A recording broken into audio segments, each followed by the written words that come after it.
ಶುಭೋದಯ, ಸುಪ್ರಭಾತ, ಶುಭ ಮುಂಜಾನೆ ಆತ್ಮೀಯ ವಿದ್ಯಾರ್ಥಿಗಳೇ, ತಮ್ಮೆಲ್ಲರಿಗೂ ಆತ್ಮೀಯ ಆದರದ ಸ್ವಾಗತ. ನಾನು ಚಂದ್ರಶೇಖರ, ಕನ್ನಡ ಉಪನ್ಯಾಸಕ.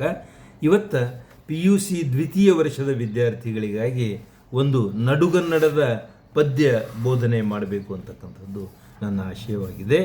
ಇನ್ನೂ ಹುಟ್ಟದೇ ಇರಲಿ ನಾರಿಯರೆನ್ನೋಲು ಅಂತಕ್ಕಂತಹ ಒಂದು ಖಂಡ ಭಾಗ, ಒಂದು ಆಯ್ದಂತಹ ಭಾಗ. ಇದರ ಕರ್ತೃ ಕುಮಾರವ್ಯಾಸನು. ಅವನ ಬಗ್ಗೆ ನಾನು ಸಂಕ್ಷಿಪ್ತವಾಗಿ ಹೇಳ್ತಾ ಹೋಗ್ತೀನಿ. ಯಾಕೆ ಅಂತಂದರೆ ನಾವು ಸಾಧ್ಯ ಆದಷ್ಟು ಪದ್ಯದ ಕಡೆಗೆ ಹೆಚ್ಚಿಗೆ ಗಮನ ಇಡೋಣ. ಆದರೂ ಕೂಡ ಕವಿ ಪರಿಚಯ ಮತ್ತು ಕಥಾ ಹಿನ್ನೆಲೆ ಸ್ವಲ್ಪ ಸಂಕ್ಷಿಪ್ತವಾಗಿ ನೋಡೋಣ. ಕುಮಾರವ್ಯಾಸನು ಕ್ರಿಸ್ತಶಕ 1400ರಲ್ಲಿ ಆತ ಬಾಳೆ ಬದುಕಿದ್ದನು. ಅಪ್ಪಟ ದೇಶಿ ಕವಿ ಈತ ಆಗಿದ್ದನು ಅಂತಕ್ಕಂಥ ಮಾತನ್ನು ನಾವು ತಿಳಿದುಕೊಳ್ಳಬೇಕು. ಇನ್ನು ಈತನ ಬರೆದಿರ್ತಕ್ಕಂತಹ ಗ್ರಂಥ ಕರ್ನಾಟ ಭಾರತ ಕಥಾಮಂಜರಿ. ಬಹಳ ಜನರು ಕರ್ನಾಟಕ ಭಾರತ ಕಥಾಮಂಜರಿ ಅಂತಾರೆ. ವಿದ್ಯಾರ್ಥಿಗಳೇ, ಅಲ್ಲ, ಅದು ಕರ್ನಾಟ ಭಾರತ ಕಥಾಮಂಜರಿ ಅಂತೇಳಿ ನಾವು ಹೇಳಬೇಕು.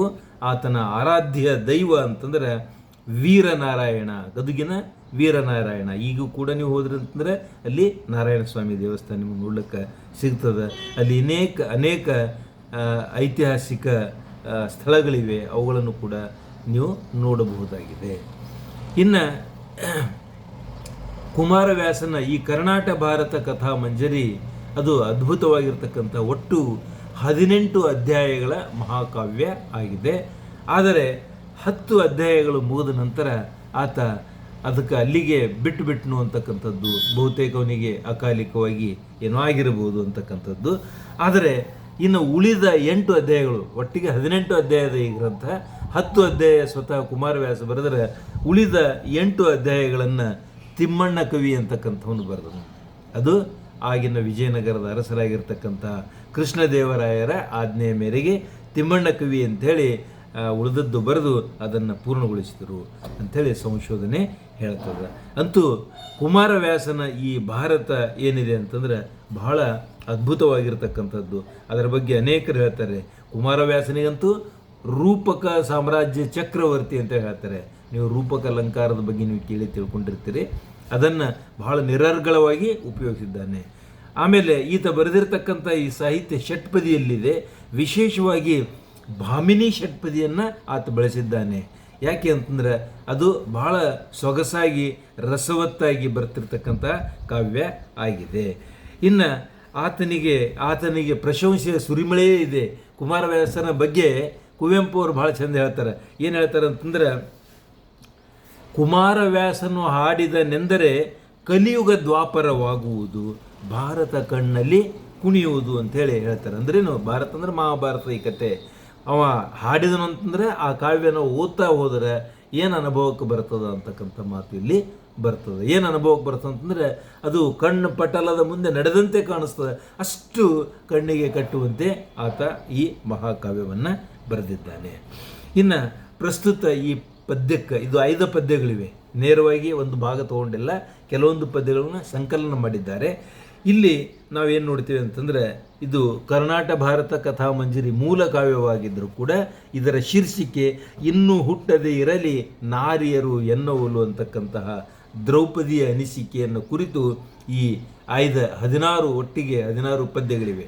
ಪದ್ಯ ಅಂತಂದರೆ ಪುಟ್ಟ ಒಂದು ಷಟ್ಪದಿಗಳು. ಒಂದೊಂದು ಷಟ್ಪದಿ ಅಥವಾ ಯಾವುದೇ ಹಳಗನ್ನಡ ಅಥವಾ ನಡುಗನ್ನಡದಲ್ಲಿ ಒಂದು ನುಡಿ ಅಂತ ನಾವೇನು ಕನ್ನಡದೊಳಗೆ ಹೇಳ್ತೀವಿ ನಾವು ಹೊಸಗನ್ನಡದಲ್ಲಿ, ಆ ನುಡಿಗೆ ಹಳಗನ್ನಡ ಮತ್ತು ನಡಗನ್ನಡದಲ್ಲಿ ಪದ್ಯ ಅಂತ ಹೇಳುವುದು ರೂಢಿ ಇದೆ. ಈಗ ಕಥಾ ಹಿನ್ನೆಲೆ ಅಂತಂದ್ರೆ, ಇಲ್ಲಿ ಪಾಂಡವರು ಮತ್ತು ಕೌರವರು ಜೂಜಾಟ ಆಡಿ ಪಾಂಡವರು ಮೋಸದಿಂದ ಸೋತರು ಅಂತಕ್ಕಂಥದ್ದು ಇದೆಲ್ಲ ಕತೆ ನಿಮಗೆ ಗೊತ್ತು ಇದ್ದೇ ಇದೆ. ಕೊನೆಗೆ ಪಾಂಡವರು ಕಾಡು ಪಾಲಾಗಬೇಕಾಗ್ತದೆ. 12 ವರ್ಷ ವನವಾಸ, ಅದನ್ನು ಮುಗಿಸಿದ ನಂತರ ಅವರು ಅಜ್ಞಾತವಾಸಕ್ಕಾಗಿ ಯಾರೂ ಕಂಡು ಹಿಡಿಯಲಾರದಂಥ, ಯಾರೂ ಗುರುತಿಸಲಾರದಂಥ ಸ್ಥಳಕ್ಕೆ ಹೋಗಬೇಕಾಗ್ತದೆ. ಅದಕ್ಕೋಸ್ಕರವಾಗಿ ಅವರು ಆಯ್ಕೆ ಮಾಡಿದ್ದು ಅಂತಂದರೆ ವಿರಾಟ ರಾಜನ ಆಸ್ಥಾನ.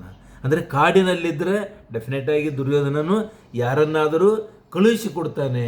ಅಲ್ಲಿ ನೋಡಿದ ಜನ ಅವರನ್ನು ಗುರುತು ಹಿಡಿದು ಒಂದು ವೇಳೆ ದುರ್ಯೋಧನನಿಗೆ ತಿಳಿಸಿದ್ದೇ ಆದರೆ ಮತ್ತೆ ಅವರು ಅದನ್ನು ರಿಪೀಟ್ ಅಂದರೆ 12 ವರ್ಷ ವನವಾಸ 1 ವರ್ಷ ಅಜ್ಞಾತವಾಸ ಮಾಡ್ತಕ್ಕಂಥ ಸಂದರ್ಭ ಬರ್ತಿತ್ತು. ಅದಕ್ಕೋಸ್ಕರವಾಗಿ ಅವನು ಕಾಡಿನಲ್ಲಿ ಹುಡುಕಾಡಿಕೊಂಡು ಹೋಗಲಿ ಅಂಥೇಳಿ ಜಾಣ್ಮೆಯಿಂದ ಪಾಂಡವರು ಇಲ್ಲಿ ವಿರಾಟ ರಾಜನ ಆಸ್ಥಾನಕ್ಕೆ ಬಂದು ಅಲ್ಲಿ ಈ 5 ಜನ ಪಾಂಡವರು ಒಂದೊಂದು ತಮ್ಮದೇ ಆಗಿರತಕ್ಕಂತಹ ರೂಪಗಳನ್ನು ಬದಲಾಯಿಸ್ಕೊಳ್ತಾರೆ. ಉದಾಹರಣೆಗೆ ಧರ್ಮರಾಜ ಕಂಕಭಟ್ಟ ಆಗ್ತಾನೆ, ಅಂದರೆ ಅರಸನಿಗೆ ವಿರಾಟ್ ಮಹಾರಾಜನಿಗೆ ಆತ ಸಲಹೆಗಾರನಾಗ್ತಾನೆ, ಕಂಕಭಟ್ಟ ಅಂತಾರೆ. ಭೀಮಸೇನ ಆತ ಅಡಿಗೆ ಮಾಡ್ತಕ್ಕಂಥ ಜವಾಬ್ದಾರಿಯನ್ನು ಹೊತ್ತುಕೊಳ್ತಾನೆ. ಬೃಹನ್ನಳೆಯಾಗಿ ಅರ್ಜುನ, ಇನ್ನು ನಕುಲ ಸಹದೇವರು ತಮಗೆ ಯೋಗ್ಯವಾದಂಥ ಪಾತ್ರಗಳನ್ನು ಅವರು ಕೂಡ ವಹಿಸ್ತಾರೆ. ಆದರೆ ಇಲ್ಲಿ ಬರೋದು ದ್ರೌಪದಿ. ಈ ದ್ರೌಪದಿಯ ಪಾತ್ರ ಸೈರಂಧ್ರಿ, ಕ್ಷಮಿಸಿ,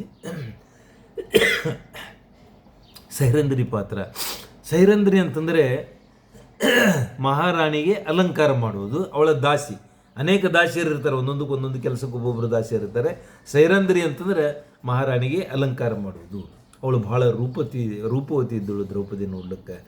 ಹೀಗಾಗಿ ಆ ಸೈರಂಧ್ರಿ ಆಗಿರ್ತಕ್ಕಂಥ ಹೆಣ್ಣನ್ನು, ಸ್ತ್ರೀಯನ್ನು, ದ್ರೌಪದಿಯನ್ನು ಕೀಚಕ ನೋಡ್ತಾನ ಅಂತಕ್ಕಂತಹ ಮಾತು ಅಲ್ಲಿ ಬರ್ತದೆ. ಸೈರಂಧ್ರಿಯನ್ನು ನೋಡ್ತಾನೆ ಅಂದರೆ ವಿರಾಟ ರಾಜನ ಹೆಂಡತಿಯನ್ನಿದ್ದಳಲ್ಲ, ಅವಳ ತಮ್ಮ, ಅವಳ ಸಹೋದರ, ಆತನ ದೃಷ್ಟಿ ಈ ಸೈರಂಧ್ರಿಯ ಮೇಲೆ ಬಿದ್ದು ಬಿಡ್ತದೆ. ಆಗ ಅವಳ ಹೆಸರು, ರಾಣಿ ಹೆಸರು ಸುಧೇಷ್ಣೆ ಅಂಥೇಳಿ. ಇನ್ನು ಅವಳ ತಮ್ಮ ಕೀಚಕ, ಇದೆಲ್ಲರಿಗೂ ನಿಮಗೆ ಗೊತ್ತಿದ್ದದ್ದೇ ಇದೆ. ಆತನು ಅವಳಿಗಾಗಿ ಬಹಳಷ್ಟು ಮೋಹಕ್ಕೆ ಒಳಗಾಗ್ತಾನೆ. ತನ್ನ ಅಕ್ಕನ ಬಳಿಯಲ್ಲಿ ತನ್ನ ಆಸೆಯನ್ನು ತೋರ್ಪಡಿಸ್ಕೊಳ್ತಾನೆ. ಕೊನೆಗೆ ಏನಾಗ್ತದೆ ಅಂತಂದರೆ ಅವನು ಎಷ್ಟು ಮೋಹಿತನಾಗಿ ಬಿಡ್ತಾನೆ ಅಂತಂದರೆ, ಎಷ್ಟು ದುರಾಚಾರಿ ಆಗ್ತಾನೆ ಅಂತಂದರೆ, ವಿರಾಟ ರಾಜನ ತುಂಬಿದ ಸಭೆಯಲ್ಲಿಯೇ ಅವಳನ್ನು ಕಾಲಿನಿಂದ ಒದೆಯುತ್ತಾ ತನ್ನ ವ್ಯಾಮೋಹವನ್ನು ತೋಡ್ಕೊಳ್ತಾ ಹೋಗ್ತಾನೆ. ಈ ಪ್ರಕಾರವಾಗಿ ಅವಮಾನಕ್ಕೆ ಈಡಾಗ್ತಾನೆ. ಆಗ ದ್ರೌಪದಿ ತನ್ನಲ್ಲಿ ಕುದ್ದು ಹೋಗ್ತಾಳೆ, ಬೆಂದು ಹೋಗ್ತಾಳೆ, ಅತ್ಯಂತ ದುಃಖಿತಳೂ ಆಗ್ತಾಳೆ. ಇನ್ನೊಂದು ಕಡೆಗೆ ಸಿಟ್ಟು ಕೂಡ ಬರ್ತದೆ. ಆದರೆ ಕೊನೆ ಇದರ ಏನಪ್ಪ ಅಂತಂದರೆ, ತನಗೆ ಎಲ್ಲ ಥರದ ಇಂಥ 3 ಲೋಕದ ಈ ಬಲಿಷ್ಠರಾಗಿರ್ತಕ್ಕಂಥ ಗಂಡಂದಿರಿದ್ದರೂ ಕೂಡ ತಾನು ಎಂಥ ಇಕ್ಕಟ್ಟಿನಲ್ಲಿ ಸಿಲುಕಿಕೊಂಡಿದ್ದೇನೆ ಅಲ್ಲ ಅಂಥೇಳಿ ಅವಳ ದುಃಖದಿಂದ ನನ್ನಂಥ ಹೆಣ್ಣು ಈ ಭೂಮಿ ಮೇಲೆ ಹುಟ್ಟಬಾರದು. ಯಾಕೆ ಅಂತಂದರೆ ಕೆಲವೊಂದು ಇಕ್ಕಟ್ಟಿನ ಪ್ರಸಂಗಗಳಿವೆ. ಆ ಇಕ್ಕಟ್ಟಿನ ಪ್ರಸಂಗಗಳು ಏನು ಅಂತಕ್ಕಂಥದ್ದು ಈ ಪದ್ಯ ಬೋಧನೆಯಲ್ಲಿ ನಾನು ಮಾಡ್ತಾ ಹೋಗ್ತೇನೆ. ವಿದ್ಯಾರ್ಥಿಗಳೇ, ದಯವಿಟ್ಟು ನನ್ನ ಚಾನಲ್ ಒಂದು ವೇಳೆ ನೀವು ಸಬ್ಸ್ಕ್ರೈಬ್ ಮಾಡಿಕೊಳ್ಳದೆ ಹೋಗಿದ್ದರೆ ಸಬ್ಸ್ಕ್ರೈಬ್ ಮಾಡಿಕೊಳ್ಳಿ. ನಿಮ್ಮ ಅನಿಸಿಕೆಯನ್ನು ನೀವು ನಿಮ್ಮ ಈ ಕಮೆಂಟ್ ಬಾಕ್ಸ್ನಲ್ಲಿ ತಿಳಿಸ್ತಾ ಹೋಗ್ರಿ. ಆನಂತರ ನೀವು ಅದನ್ನು ನಿಮ್ಮ ಸ್ನೇಹಿತರೊಂದಿಗೆ ಶೇರ್ ಮಾಡಿಕೊಳ್ಳಿ, ಹಂಚಿಕೊಳ್ಳಿ, ಹಾಗೂ ಅದನ್ನು ಲೈಕ್ ಮಾಡಿ ಅಂತ ಹೇಳ್ತಾ ಈಗ ನಾನು ನೇರವಾಗಿ ಈ ಪದ್ಯದ ಬೋಧನೆಯ ಕಡೆಗೆ ಬರ್ತಾ ಇದ್ದೇನೆ. ವಿದ್ಯಾರ್ಥಿಗಳೇ, ಈ ಪದ್ಯದ ಶೀರ್ಷಿಕೆ 3ನೇದು ಪದ್ಯ, ಇನ್ನೂ ಹುಟ್ಟದೇ ಇರಲಿ ನಾರಿಯರೆನ್ನವಲು. ಇದು ಕುಮಾರವ್ಯಾಸ ವಿರಚಿತವಾಗಿರತಕ್ಕಂತಹ ಒಂದು ಖಂಡ ಭಾಗವಾಗಿದೆ. ನಾನು ನೇರವಾಗಿ ಪದ್ಯದ ಕಡೆಗೆ ಬರ್ತಾ ಇದ್ದೇನೆ. ನಾನು ಇಲ್ಲಿ ಸಾಧ್ಯವಾದಷ್ಟು ಗುರುತುಗಳನ್ನು ಹಾಕಿದ್ದೇನೆ. ಮೇಲ್ಗಡೆಗೆ ಒಂದೊಂದು ಸಣ್ಣ ಗೆರೆಗಳನ್ನು ಎಳೆದಿದ್ದೇನೆ. ಯಾಕೆ ಎಳೆದಿದ್ದೇನೆ ಅಂತಂದರೆ, ನೀವು ಆ ಗೆರೆಯ ಭಾಗವನ್ನು ಪರಿಚ್ಛೇದ ಮಾಡಿ ಅಂದರೆ 2 ಭಾಗ ಮಾಡಿ ಓದಬೇಕು. ಈಗ ನಾನು ಓದುವುದನ್ನು ತಮಗೆ ಗಮನಕ್ಕೆ ತರ್ತೀನಿ. ಆರಿಗುಸುರುವೆನಾರ್, ಇದನ್ನು ಹೆಂಗೆ ಓದಬೇಕು ಅಂದರೆ, ಆರಿಗೆ ಉಸುರುವೆನು ಆರ, ಸಾರುವೆ, ಆರಿಗೆ ಒರಲುವೆನ್, ಆರಿಗೆ ಅರಹುವೆನ್, ಆರ ಬೇಡುವೆನ್ ಅಕಟ, ಹೆಂಗಸು ಜನ್ಮವನ್ನು ಸುಡಲಿ. ಇದು 6 ಸಾಲಿನ ಷಟ್ಪದಿಯಾಗಿದೆ. ನಾನು ಈಗ 3 ಸಾಲಿನ ಈ ಪದ್ಯಕ್ಕೆ ಅರ್ಥ ಹೇಳ್ತಾ ಹೋಗ್ತೇನೆ. ಆರಿಗೆ ಅಂದರೆ ಯಾರಿಗೆ, ಉಸುರುವೆನು ಹೇಳುವೆನು, ಆರ ಸಾರವೇ ಯಾರ ಹತ್ತಿರಕ್ಕೆ, ಸಾರ ಅಂದರೆ ಹತ್ತಿರ, ಯಾರಿಗೆ ಹೇಳ್ತೀನಿ ಯಾರ ಹತ್ತಿರಕ್ಕೆ, ಆರಿಗೆ ಒರಲುವೆನ್ ಯಾರಿಗೆ ನಾನು ಇದನ್ನು ವಿವರಿಸುವೆನು, ಆರಿಗೆ ಅರಹುವೆನ್ ಯಾರಿಗೆ ತಿಳಿ ಹೇಳುವೆನು. ಎಲ್ಲ ಪದಗಳು ಒಂದೇ, ಅಂದರೆ ಬೇರೆ ಬೇರೆ ರೂಪದಲ್ಲಿವೆ ಅಷ್ಟೇ. ಯಾರಿಗೆ ಅವರ ಹತ್ತಿರ ಹೋಗಿ ಯಾರಿಗೆ ನಾನು ಹೇಳಬೇಕಾಗಿದೆ, ಯಾರಿಗೆ ತಿಳಿ ಹೇಳಬೇಕಾಗಿದೆ, ಏನು ಹೇಳೋದು, ಬೇಡುವೆನು, ಅವರಲ್ಲಿ ಬೇಡಿಕೊಳ್ತೇನೆ. ಅಕ್ಕಟ, ಅಯ್ಯಯ್ಯೋ, ಹೆಂಗಸು ಜನ್ಮವನ್ನು ಸುಡಲಿ. ಯಾಕೆ ಅಂತಂದರೆ ಅವಳು ಭಾಳ ಕಷ್ಟಕ್ಕೊಳಗಾಗಿದ್ದಾಳೆ, ಭಾಳ ನೋವು ಅನುಭವಿಸ್ತಾ ಇದ್ದಾಳೆ. ಈ ಹೆಂಗಸು ಜನ್ಮವನ್ನು ಸುಡಲಿ. ಘೋರ ಪಾತಕಿ ಎನ್ನ ಒಲು. ಘೋರ ಪಾತಕಿ ಅಂದರೆ ಪಾಪಿಷ್ಟೆ, ಅತ್ಯಂತ ಪಾಪಿಷ್ಟೆಯಾಗಿರ್ತಕ್ಕಂಥ ಎನ್ನ ಒಲು, ನನ್ನ ಹಾಗೆ. ಆರು, ಇನ್ನು ಮುಂದೆ ಯಾರು ಕೂಡ ನವೆದವರುಂಟು ಅಂದರೆ ನೋವು ಉಂಡವರು, ನರಳಿದವರು ಉಂಟು. ಮರಣವು ಬಾರದೆ ಎಂದು ಹೊರಲಿದಳು ಅಂದರೆ ನನಗೆ ಸಾವು ಯಾಕೆ ಬರ್ತಾ ಇಲ್ಲ ಎಂದು ಹೊರಲಿದಳು, ದುಃಖಿಸಿದಳು. ಬಸುರನು ಹೊಯ್ದು ಶಶಿವದನೆ. ಬಸುರ ಅಂದರೆ ಹೊಟ್ಟೆಯನ್ನು ಬಡಬಡಿಕೊಂಡು ಆ ಶಶಿವದನೆ ಅಂದರೆ ಶಶಿ ಅಂದರೆ ಚಂದ್ರನಂತೆ ಮುಖವುಳ್ಳಂತಹ ದ್ರೌಪದಿ ಅಂಥೇಳಿ ಅರ್ಥ ಆಗ್ತದೆ. ಇದನ್ನು ನೇರವಾಗಿ ಇನ್ನೊಮ್ಮೆ ಹೇಳ್ತೀನಿ ನಾನು. ಈ ಕೀಚಕನ ಕಾಟಕ್ಕೆ ಒಳಗಾದ ದ್ರೌಪದಿಯು ತನ್ನ ಮುಂದಿನ ಕಾರ್ಯದ ಬಗ್ಗೆ ಚಿಂತಿಸುತ್ತಾ ತನ್ನಲ್ಲೇ ಹೇಳಿಕೊಳ್ತಾಳೆ, ತನಗಾದಂತಹ ಅವಮಾನ ಯಾರಿಗೆ ಹೇಳಲಿ, ಯಾರ ಬಳಿಗೆ ಹೋಗಲಿ, ಯಾರಲ್ಲಿ ಹೇಳಲಿ, ಯಾರನ್ನು ಬೇಡಿಕೊಳ್ಳಲಿ, ಈ ಹೆಣ್ಣಿನ ಜನ್ಮಕ್ಕೆ ಧಿಕ್ಕಾರವಿರಲಿ. ಮಹಾಪಾಪಿಷ್ಟಳಾದ ನನ್ನಂತೆ ನವೆದವರು ಅಂದರೆ ನರಳಿದವರು, ದುಃಖಕ್ಕೆ ಈಡಾದವರು ಹಿಂದೆ ಯಾರಿದ್ದಾರೆ, ಈ ಹಿಂದೆ ಯಾರೂ ಇಲ್ಲ, ನಾನೇ ಅತಿ ದುಃಖಿಷ್ಠೆ. ಅಯ್ಯೋ, ನನಗೆ ಸಾವು ಕೂಡ ಬರುತ್ತಿಲ್ಲವಲ್ಲ ಎಂದು ತನ್ನ ಹೊಟ್ಟೆ ಬಸಿರ ಮೇಲೆ ಹೊಡೆದುಕೊಂಡು ಅವಳು ಸಂಕಟಪಟ್ಟಳು ಅಂತಕ್ಕಂಥ ಮಾತು ಬರ್ತದೆ ನೋಡಿ. ಈಗ ನಾನು ಮುಂದಿನ ಪದ್ಯಕ್ಕೆ ಬರ್ತಾ ಇದ್ದೇನೆ.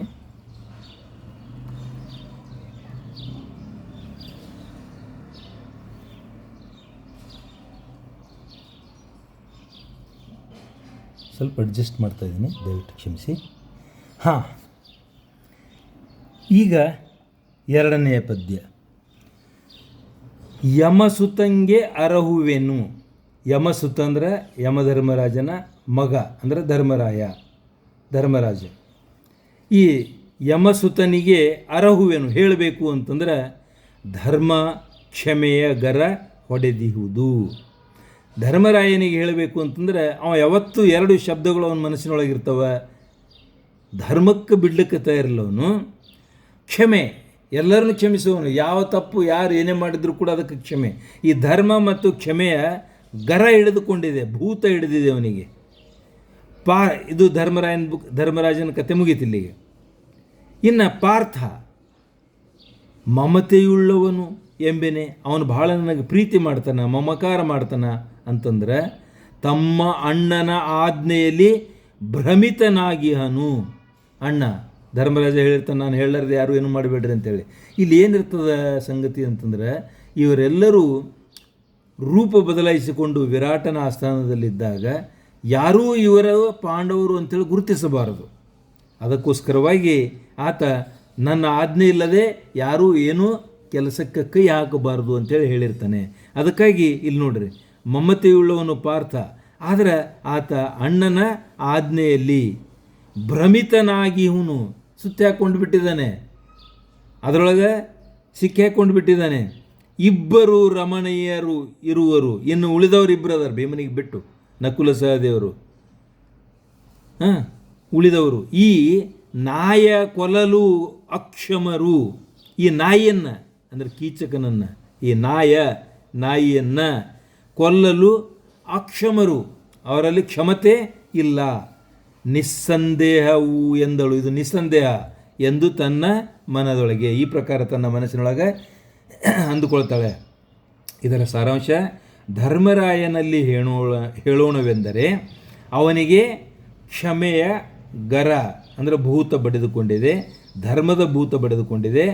ಅರ್ಜುನನ ಮೇಲೆ ಮಮತೆಯುಂಟು, ಅರ್ಜುನನಿಗೆ ನನ್ನ ಮೇಲೆ ಬೇಕಾದಷ್ಟು ಮಮತೆ ಇದೆ, ಆದರೆ ಆತ ತನ್ನ ಅಣ್ಣನ ಆಜ್ಞೆಯ ಭ್ರಮೆಯಲ್ಲಿ ಅವನು ಸುತ್ತಿ ಹಾಕಿಕೊಂಡಿದ್ದಾನೆ, ಅದನ್ನು ಕವಿದುಕೊಂಡಿದ್ದಾನೆ.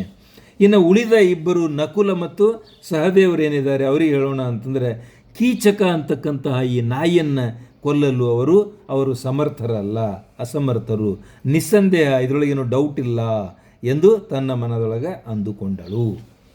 ಇನ್ನು ನಾವು 3ನೇ ಪದ್ಯದ ಕಡೆಗೆ ಬರೋಣ.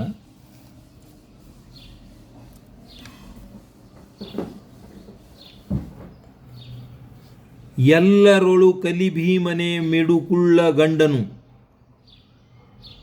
ಎಲ್ಲರೊಳಗೆ, ಈ 5 ಜನರೊಳಗೆ ಶೂರನಾದಂತಹ ಭೀಮ, ಆತ ಮಾತ್ರ ಮಿಡುಕುಳ್ಳವನು, ಅಂದರೆ ನನ್ನ ಮೇಲೆ ಪ್ರೀತಿಯುಳ್ಳವನು. ಮಿಡುಕುಳ್ಳ ಗಂಡನು, ಹಾನಿ ಹರಿಬಕೆ ನಿಲ್ಲದಂಗೈಸುವನು, ಕಡು ಹಿಯಾಳಿಯುಳ್ಳವನು ಗಂಡನು. ನೋಡ್ರಿ, ಎಲ್ಲರೊಳಗೆ ನಿಜವಾದಂಥ ಈ ಪಾಂಡವರಲ್ಲಿ ಕೆಚ್ಚು ಉಳ್ಳಂತಹ, ಶೌರ್ಯ ಉಳ್ಳಂಥವನು ಕಲಿಭೀಮನು ಮಾತ್ರ ನನಗೆ ವಿಪತ್ತು ಬಂದಿದೆ ಎಂದು ತಿಳಿದರೆ ಆತ ತಕ್ಷಣವೇ ಏನು ಮಾಡ್ತಾನೆ ಅಂತಂದರೆ ಕಾರ್ಯಪ್ರವರ್ತನಾಗಿಬಿಡ್ತಾನೆ, ಕಾಳಜಿ ತೋರಿಸಿಬಿಡ್ತಾನೆ. ನನಗೆ ತೊಂದರೆ ಆಗಿದೆ ಅಂತಂದರೆ ನನಗೆ ತಕ್ಷಣವೇ ಯಾವ ಕಾರಣಕ್ಕೆ ತೊಂದರೆ ಆಗಿದೆ ಅಂತಕ್ಕಂಥದ್ದು ಕಾಳಜಿ ತೋರಿಸ್ತಾನೆ. ಹರಿಬಕೆ ನಿಲ್ಲದೆ ಅಂಗೈಸುವನು, ಅಂದರೆ ಯಾವುದೇ ಒಂದು ಕ್ಷುಲ್ಲಕ ಕಾರಣ ಇದ್ದರೂ ಕೂಡ ಆತ ಕಾರ್ಯಪ್ರವರ್ತನಾಗಿ ಬಿಡ್ತಾನೆ. ಖುಲ್ಲನಿವನ ಉಪಟಳವನು. ಖುಲ್ಲನು ಅಂದರೆ ಕ್ಷುಲ್ಲಕ ವ್ಯಕ್ತಿ, ಯಾರು? ಕೀಚಕ. ಅವನ ಉಪಟಳವನ್, ಅವನೇನು ತೊಂದರೆ ಕೊಡ್ತಾ ಇದ್ನಲ್ಲ ಅದನ್ನು ಆತಂ ಗೆಲುವನು. ಭೀಮಸೇನ ಈ ಸಂದರ್ಭದಲ್ಲಿ ಆತ ಗೆಲ್ಲುತ್ತಾನೆ. ಆತಂ ಗೆಲ್ಲುವನು. ಹೇಳುವೆನು ಬಳಿಕ ಅವನಲ್ಲಿ. ಹಾಗಾದರೆ ಈಗ ನಾನು ಆ ಸೇನನ ಬಳಿಯಲ್ಲಿ ಹೇಳಿಬಿಡ್ತೇನೆ. ಹುರುಳಿಲ್ಲದೊಡೆ, ಅವನು ಅದಕ್ಕೆ ಲಕ್ಷ್ಯ ವಹಿಸಲಿಲ್ಲ ಅಂತಂದ್ರೆ ಕುಡಿಯುವೆನು ಘೋರತರ ವಿಷವ, ಘೋರತರವಾದಂತಹ ವಿಷ ಕುಡಿದು ನನ್ನ ಪ್ರಾಣ ಬಿಟ್ಟು ಬಿಡ್ತೇನೆ. ನೋಡ್ರಿ, ಈ ಭಾಗಕ್ಕೆ ನಾನು ಇನ್ನೊಮ್ಮೆ ಸಂಕ್ಷಿಪ್ತವಾಗಿ ಸಾರಾಂಶ ಹೇಳ್ತೀನಿ. 5 ಪಾಂಡವರಲ್ಲಿ ಪೌರುಷ ಮತ್ತು ಕೆಚ್ಚುಳ್ಳವ ಅಂತಂದ್ರೆ ಕಲಿಭೀಮ, ಮಿಡುಕುಳ್ಳವನು ಕಲಿಭೀಮ. ನನಗೆ ವಿಪತ್ತು ಬಂದಿದೆ ಎಂದು ತಿಳಿದರೆ ತಡವಾಗದೆ ಪ್ರತಿಕ್ರಿಯಿಸುತ್ತಾನೆ. ಉಳಿದ ಸೋದರರಂತೆ ಅವನಲ್ಲಿಯೂ ಹುರುಳಿಲ್ಲ. ಉಳಿದ ಸೋದರರು ಇದ್ದಾರೆ, ಆದರೆ ಉಳಿದ ಸೋದರರು ಒಂದೊಂದು ನೆಪ ಮಾಡ್ತಾ ಇದ್ದಾರೆ, ಆದರೆ ಇವನಲ್ಲಿ ಅಂಥದ್ದೇನೂ ಇಲ್ಲ ಎಂದು ಗೊತ್ತಾದರೆ ನಾನು ಇವನು ಒಂದು ವೇಳೆ, ಭೀಮಸೇನನು ಒಂದು ವೇಳೆ ಉಳಿದವರಂತೆ ಆತನು ಕೂಡ ಕಳಚಿಕೊಂಡ್ರೆ, ತನಗೆ ಸಹಾಯ ಮಾಡದೆ ಹೋದರೆ ಏನು ಮಾಡ್ತೇನೆ ಅಂತಂದರೆ ತಾನು ಘೋರವಾದಂತಹ ವಿಷ ಸೇವನೆಯನ್ನು ಮಾಡಿ ಪ್ರಾಣಾರ್ಪಣೆ ಮಾಡಿಕೊಳ್ತೇನೆ.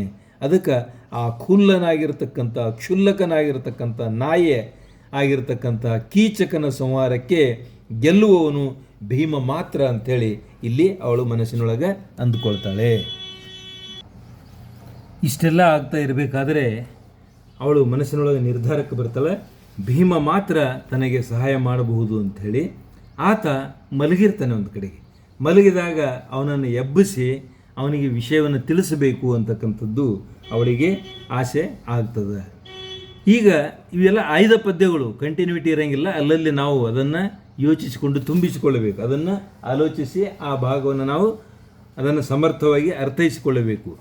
ಈಗ ನೇರವಾಗಿ ಮಲಗಿರ್ತಕ್ಕಂತಹ ಆ ಭೀಮನಿಗೆ ಎಬ್ಬಿಸ್ತಕ್ಕಂಥ ಈ ಸನ್ನಿವೇಶವನ್ನು ನಾವು ನೋಡಬೇಕಾಗಿದೆ. ಎಬ್ಬಿಸಲು ಭುಗಿಲೆಂಬನೋ ಮೇಣ್ ಒಬ್ಬಳೇ ಏತಕ್ಕೆ ಬಂದೆ, ಮೋರೆಂ ಅಬ್ಬಿದುದು ಏಕೆ ಸಂತೈಸುವನು ಸಾಮದಲ್ಲಿ. ನೋಡ್ರಿ, ಭೀಮಸೇನನಿಗೆ ಎಬ್ಬಿಸ್ಲಿಕ್ಕೆ ಹೋದರೆ ಹಿಂಗೂ ಆಗಬಹುದು. ಭುಗಿಲ್ಲೆಂಬನು ಅಂದ್ರೆ ದಿಢೀರ್ನ ಸಿಟ್ಟಿಗೆ ಬಂದು ಬಿಡ್ತಾನೋ ಏನೋ, ಅವನು ನಿದ್ರೆಯಲ್ಲಿರ್ತಾನೆ, ಅವನನ್ನು ಎಬ್ಬಿಸ್ಲಿಕ್ಕೆ ಹೋದರೆ ಭುಗಿಲೆಂಬನು ಮೇಣ್, ಅಥವಾ ಅಲ್ಲದೆ ಒಬ್ಬಳೇ ಏತಕ್ಕೆ ಬಂದೆ, ನೀವು ಒಬ್ಬಳೇ ಯಾಕೆ ಬಂದೆ ಅಂತನೂ ಅನ್ನಬಹುದು. ಮೋರೆ ಮಬ್ಬಿದುದು ಏಕೆಂದ, ಮೋರೆ ಯಾಕೆ ಮಬ್ಬಾಗ್ಯದ, ಮಸುಕಾಗ್ಯದ ನಿಂದು ಮುಖ, ಮೋರೆ ಅಂದ್ರೆ ಮುಖ, ಮುಖ ಯಾಕೆ ಮಸುಕಾಗ್ಯದಲ್ಲ ನಿಂದು, ಮಬ್ಬಿದುದು ಏಕೆ ಎಂದೆನ್ನುವನು ಅಥವಾ ಸಂತೈಸುವನು. ಸಾಮದಲ್ಲಿ ಪ್ರೀತಿಯಲ್ಲಿ ತಬ್ಬುವುದು, ಅವನು ಹಿಂಗೂ ಮಾಡ್ಬೋದು, ಅತ್ಯಂತ ಪ್ರೀತಿಯಿಂದ ತನ್ನನ್ನು ತಬ್ಬಿಕೊಳ್ಳಬಹುದು. ತಾ ಬಂದ ಬರವಿದು ನಿಬ್ಬರವಲ್ ಆ ಜನದ ಮನಕಿನ್ ಎಬ್ಬಿಸಿಯೇ ನೋಡುವೆನ್. ಆತ ಪ್ರೀತಿಯಿಂದ ತಬ್ಬಿಕೊಳ್ಳಬಹುದು. ಅಥವಾ ತಾ ಬಂದ ಬರವಿದನ್, ಇಬ್ಬರವಲ ಅಂದರೆ ಅಕಾಲಿಕವಾದಂಥ ಬರುವಿಕೆ ಇದು. ಯಾಕೆ ಅಂತಂದರೆ ಸಾಮಾನ್ಯವಾಗಿ ಇವರು ಒಬ್ಬರನ್ನೊಬ್ಬರು ಭೇಟಿ ಆಗ್ತಿರಲಿಲ್ಲ.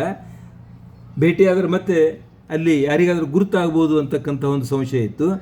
ಅದಕ್ಕೆ ಈ ಅಕಾಲಿಕವಾದಂಥ ಬರವು ಅವರ ಆಗಮಿಕೆ ಜನದ ಮನಕ್ಕೆ ಇನ್ನೆಬ್ಬಿಸಿಯೇ, ಎಲ್ಲಿ ಜನರಿಗೆ ತಿಳಿದುಕೊಂಡು ಬಿಡ್ತಾರೋ ಏನೋ ನೋಡುವ ಎನ್ನುತ್ತಾ, ನೋಡೋಣ ಎಲ್ಲಿ ಜನರು ನಮ್ಮನ್ನು ನೋಡಿ ಗುರುತಿಸ್ತಾರೋ ಅಂತೇಳಿ. ಆದರೂ ಕೂಡ ಮನಸ್ಸು ಗಟ್ಟಿ ಮಾಡಿಕೊಂಡು ಅವಳು ಏನು ಮಾಡ್ತಾಳೆ, ಸಾರಿದಳು ವಲ್ಲಭನ. ಸಾರಿದಳು ಸಮೀಪ ಬರ್ತಾಳೆ. ವಲ್ಲಭ ಅಂದ್ರೆ ಗಂಡ. ನಾನು ಅಲ್ಲಲ್ಲಿ ಕೆಲವೊಂದು ಪದಗಳಿಗೆ ಅರ್ಥ ಕೂಡ ಬರಿತಾ ಹೋಗಿದ್ದೇನೆ. ಇದು ತಾವು ಕೂಡ ಗಮನಿಸಬಹುದಾಗಿದೆ. ನೋಡಿ, ಇದಕ್ಕೆ ಸಂಕ್ಷಿಪ್ತ ಸಾರಾಂಶ ಹೇಳ್ತೀನಿ. ಈ ಭೀಮ ಎಬ್ಬಿಸಿದರೆ ಭುಗಿಲೆಂದು ಕೆರಳುತ್ತಾನೋ, ಅಥವಾ ಒಬ್ಬಳೇ ಏತಕ್ಕೆ ಬಂದೆ, ಏಕೆ ಮುಖ ಮಂಕಾಗಿದೆ ಎಂದು ನನ್ನನ್ನು ಸಮಾಧಾನದಿಂದ ಸಂತೈಸುತ್ತಾನೋ, ಅಲ್ಲವೋ ನೋಡುವ ಜನರ ಮನಸ್ಸಿಗೆ ಇದು ಅನಿರೀಕ್ಷಿತವಲ್ಲವೇ? ನೋಡಿ, ನೋಡಿದವ್ರು ಏನು ತಿಳ್ಕೊಳ್ತಾರೆ? ಯಾಕೆ ಅಂತಂದ್ರೆ ಇಲ್ಲಿ ನಾವಿಬ್ಬರು ಸತಿಪತಿಗಳಲ್ಲ, ಆತನೇ ಬೇರೆ ಅವಳೇ ಬೇರೆ. ಹೀಗಾಗಿ ನೋಡಿದವರು ಏನು ತಿಳ್ಕೊಳ್ಬೋದು? ಈ ಅನಿರೀಕ್ಷಿತ ನಮ್ಮ ಈ ಭೇಟಿ ಏನು ಮಾಡಲಿ, ಆಗೋದೆಲ್ಲ ಆಗಲಿ, ಏನಾದರೂ ಆಗಲಿ, ನಾನು ಭೀಮನನ್ನು ಎಬ್ಬಿಸಿಯೇ ತೀರ್ತೇನೆ ಅಂಥೇಳಿ ಅವಳು ದ್ರೌಪದಿ ಭೀಮನ ಸಮೀಪಕ್ಕೆ ಬಂದುಬಿಡ್ತಾಳೆ. ಇನ್ನು ಮುಂದಿನ ಪದ್ಯ ನೋಡೋಣ.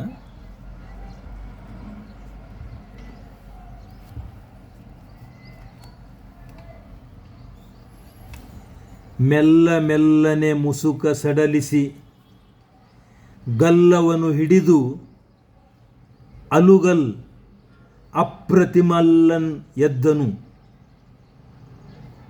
ನೋಡಿದನು ಪಾಂಚಾಲ ನಂದನೆಯ. ಮೆಲ್ಲನೆ ಅವಳೇನು ಮಾಡ್ತಾಳೆ, ಆತನ ಮುಸುಕು ಸಡಲಿಸ್ತಾಳೆ.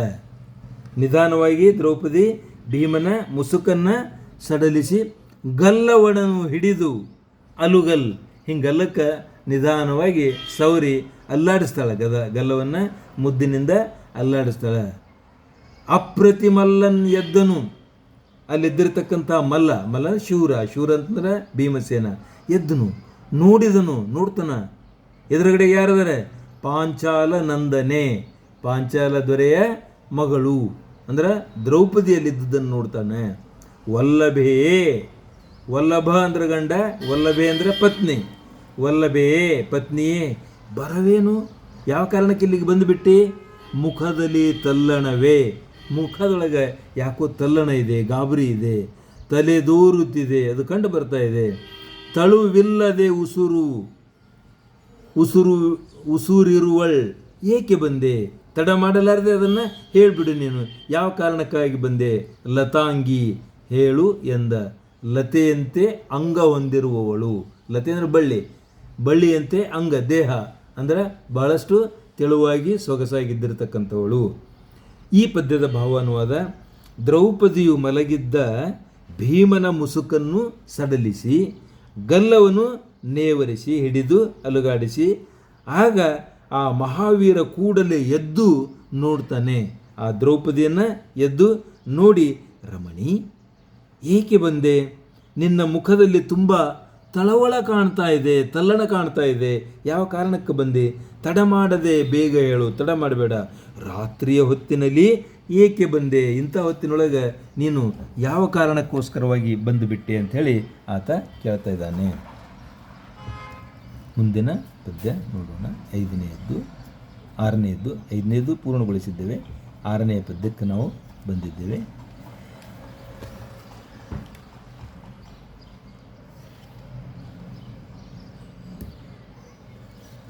ನಿನ್ನ ಹಗಲ್ ಅರೆಯಟ್ಟಿ ಕೀಚಕ ಕುನ್ನಿಯು ಒದೆದನು ರಾಜಸಭೆಯಲ್ಲಿ. ನಿನ್ನ ಒಂದಿಗರ್ ಇರಲು ಪರಿಭವವು ಉಚಿತವೇ ತನಗೆ. ನೋಡಿ, ನಿನ್ನೆ ಅಂದರೆ ನಿನ್ನೆ ದಿವಸ ಹಗಲ್ ಹೊತ್ತಿನೊಳಗೆ ಅರೆಯಟ್ಟಿ ಅಂದರೆ ಬೆನ್ನತ್ತಿ ಕೀಚಕ ಅಂತಕ್ಕಂಥ ನಾಯಿ ಕುನ್ನಿ ಒದೆದನು, ತನಗೆ ಒದ್ದು ಬಿಟ್ಟಿದ್ದಾನೆ. ಕೀಚಕ ಅಂತಕ್ಕಂಥ ಕುನ್ನಿ ಆ ರಾಜಸಭೆಯಲ್ಲಿ ಎಲ್ಲರ ಎದುರಿಗೆ ಒದ್ದು ಬಿಟ್ಟಿದ್ದಾನೆ. ನನ್ನ ಬಳಿಗೆ ಅಂದರೆ ತನ್ನನ್ನು ಅವಮಾನ ಮಾಡಿದ್ದಾನೆ.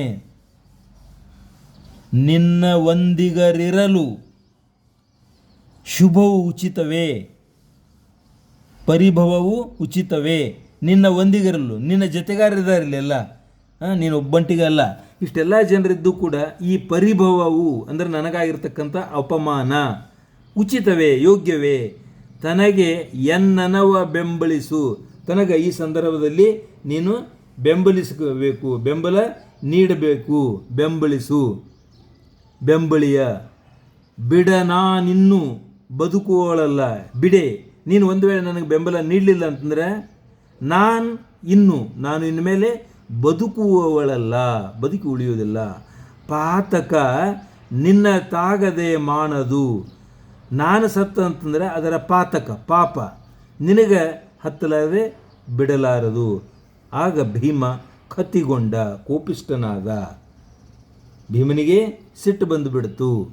ನೋಡಿ, ದ್ರೌಪದಿ ಭೀಮನಿಗೆ ಹೇಳ್ತಾಳೆ, ನಿನ್ನೆ ಮಧ್ಯಾಹ್ನ ಕೀಚಕ ಅಂತಕ್ಕಂಥ ನಾಯಿ ಎಲ್ಲರ ಎದುರು ರಾಜಸಭೆಯಲ್ಲಿ ತನಗೆ ಒದ್ದ. ನಿನ್ನಂತಹ ವೀರನಾದಂಥ ಗಂಡನಿರುವಾಗ ಅವಮಾನವಾದದ್ದು ಸರಿಯೇ? ನಿನ್ನ ಒಂದಿಗರಿರಲು ಪರಿಭವವು ಉಚಿತವೇ? ನಿನ್ನಂಥ ಶೂರನಾಗಿರ್ತಕ್ಕಂಥ ಗಂಡ ಇದ್ದಿರುವಾಗ, ನಿನ್ನ ಜೊತೆಗಾರರು ಇಷ್ಟೊಂದು ಜನ ವೀರರು ಇದ್ದಿರುವಾಗ ನನಗಾಗಿರ್ತಕ್ಕಂಥ ಅವಮಾನ ಇದು ಸರಿಯೇ? ತನಗೆ ಎನ್ನನವ ಬೆಂಬಲಿಯ ಬಿಡ ಅಂತಂದರೆ ನೀನು ಅಷ್ಟೇ ಅಲ್ಲ, ನೀನು ಹಾಗೆ ಸುಮ್ಮನಿದ್ದರೆ ಆತ ನನ್ನನ್ನು ಬಿಡುವುದಿಲ್ಲ. ಆದ್ದರಿಂದ ನಾನು ಬದುಕುವುದಿಲ್ಲ. ಆತ್ಮಹತ್ಯೆ ಮಾಡಿಕೊಂಡರೆ ಆ ಪಾಪ ನಿನಗೆ ಬರುತ್ತದೆ, ನಿನಗೆ ಬಿಡುವುದಿಲ್ಲ ಅಂಥೇಳಿ. ಆಗ ಭೀಮನಿಗೆ ನಿಜವಾಗಿಯೂ ಸಿಟ್ಟು ಬಂದು ಬಿಡ್ತದೆ. ಭೀಮ ಕತಿಗೊಂಡನು ಅಂದರೆ ಕೋಪಿಷ್ಟನಾದನು ಅಂತಕ್ಕಂಥ ಮಾತನ್ನು ನಾವು ಇಲ್ಲಿ ಅರ್ಥೈಸಿಕೊಳ್ಳಬೇಕು.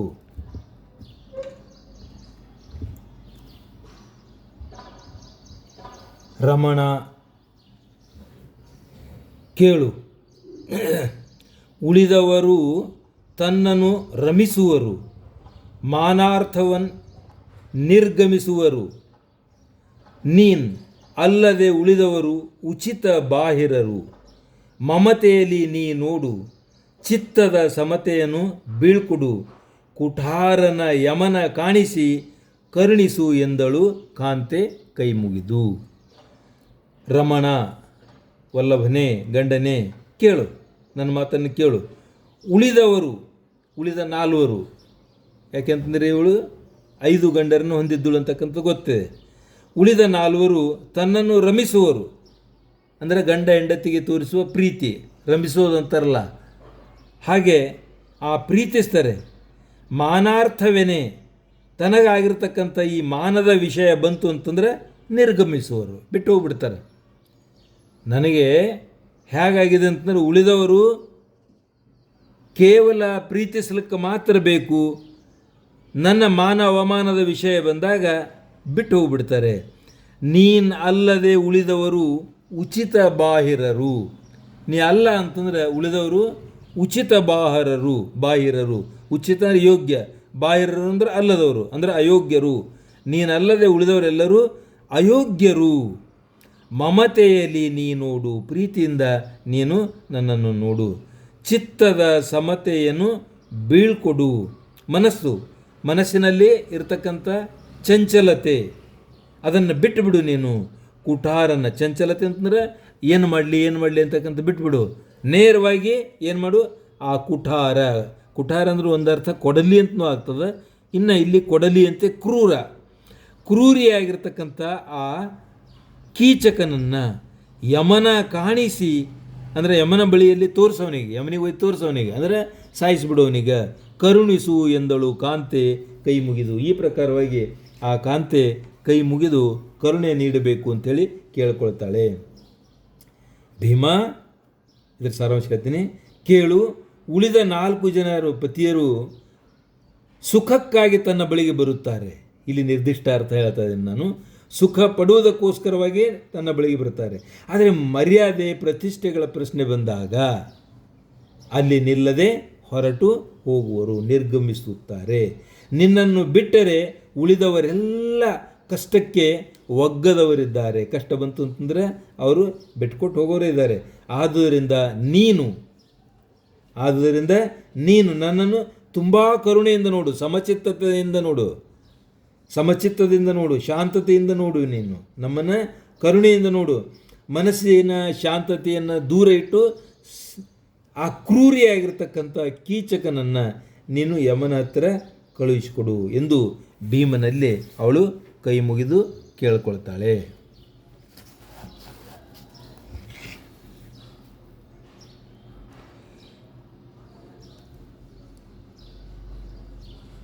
ಕಲಹಕ್ಕಾದೊಡೆ ನಾವು ರಮಿಸುವರ್ ಅವರು ಉಳಿದವರು. ಬಳಿಕ ಏನು?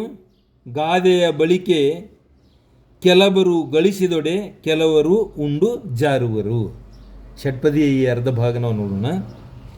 ಕಲಹ, ಯುದ್ಧ ಅಂತ ಬಂತು, ಜಗಳ ಅಂತ ಬಂತು ಅಂತಂದ್ರೆ ನಾನು ಬೇಕು ನಿಮಗೆ. ಇನ್ನು ರಮಿಸುವುದಕ್ಕೆ ಬಂತು, ಪ್ರೀತಿ ಮಾಡೋದಕ್ಕೆ ಬಂತು ಅಂತಂದ್ರೆ ಉಳಿದವರು ಬೇಕು.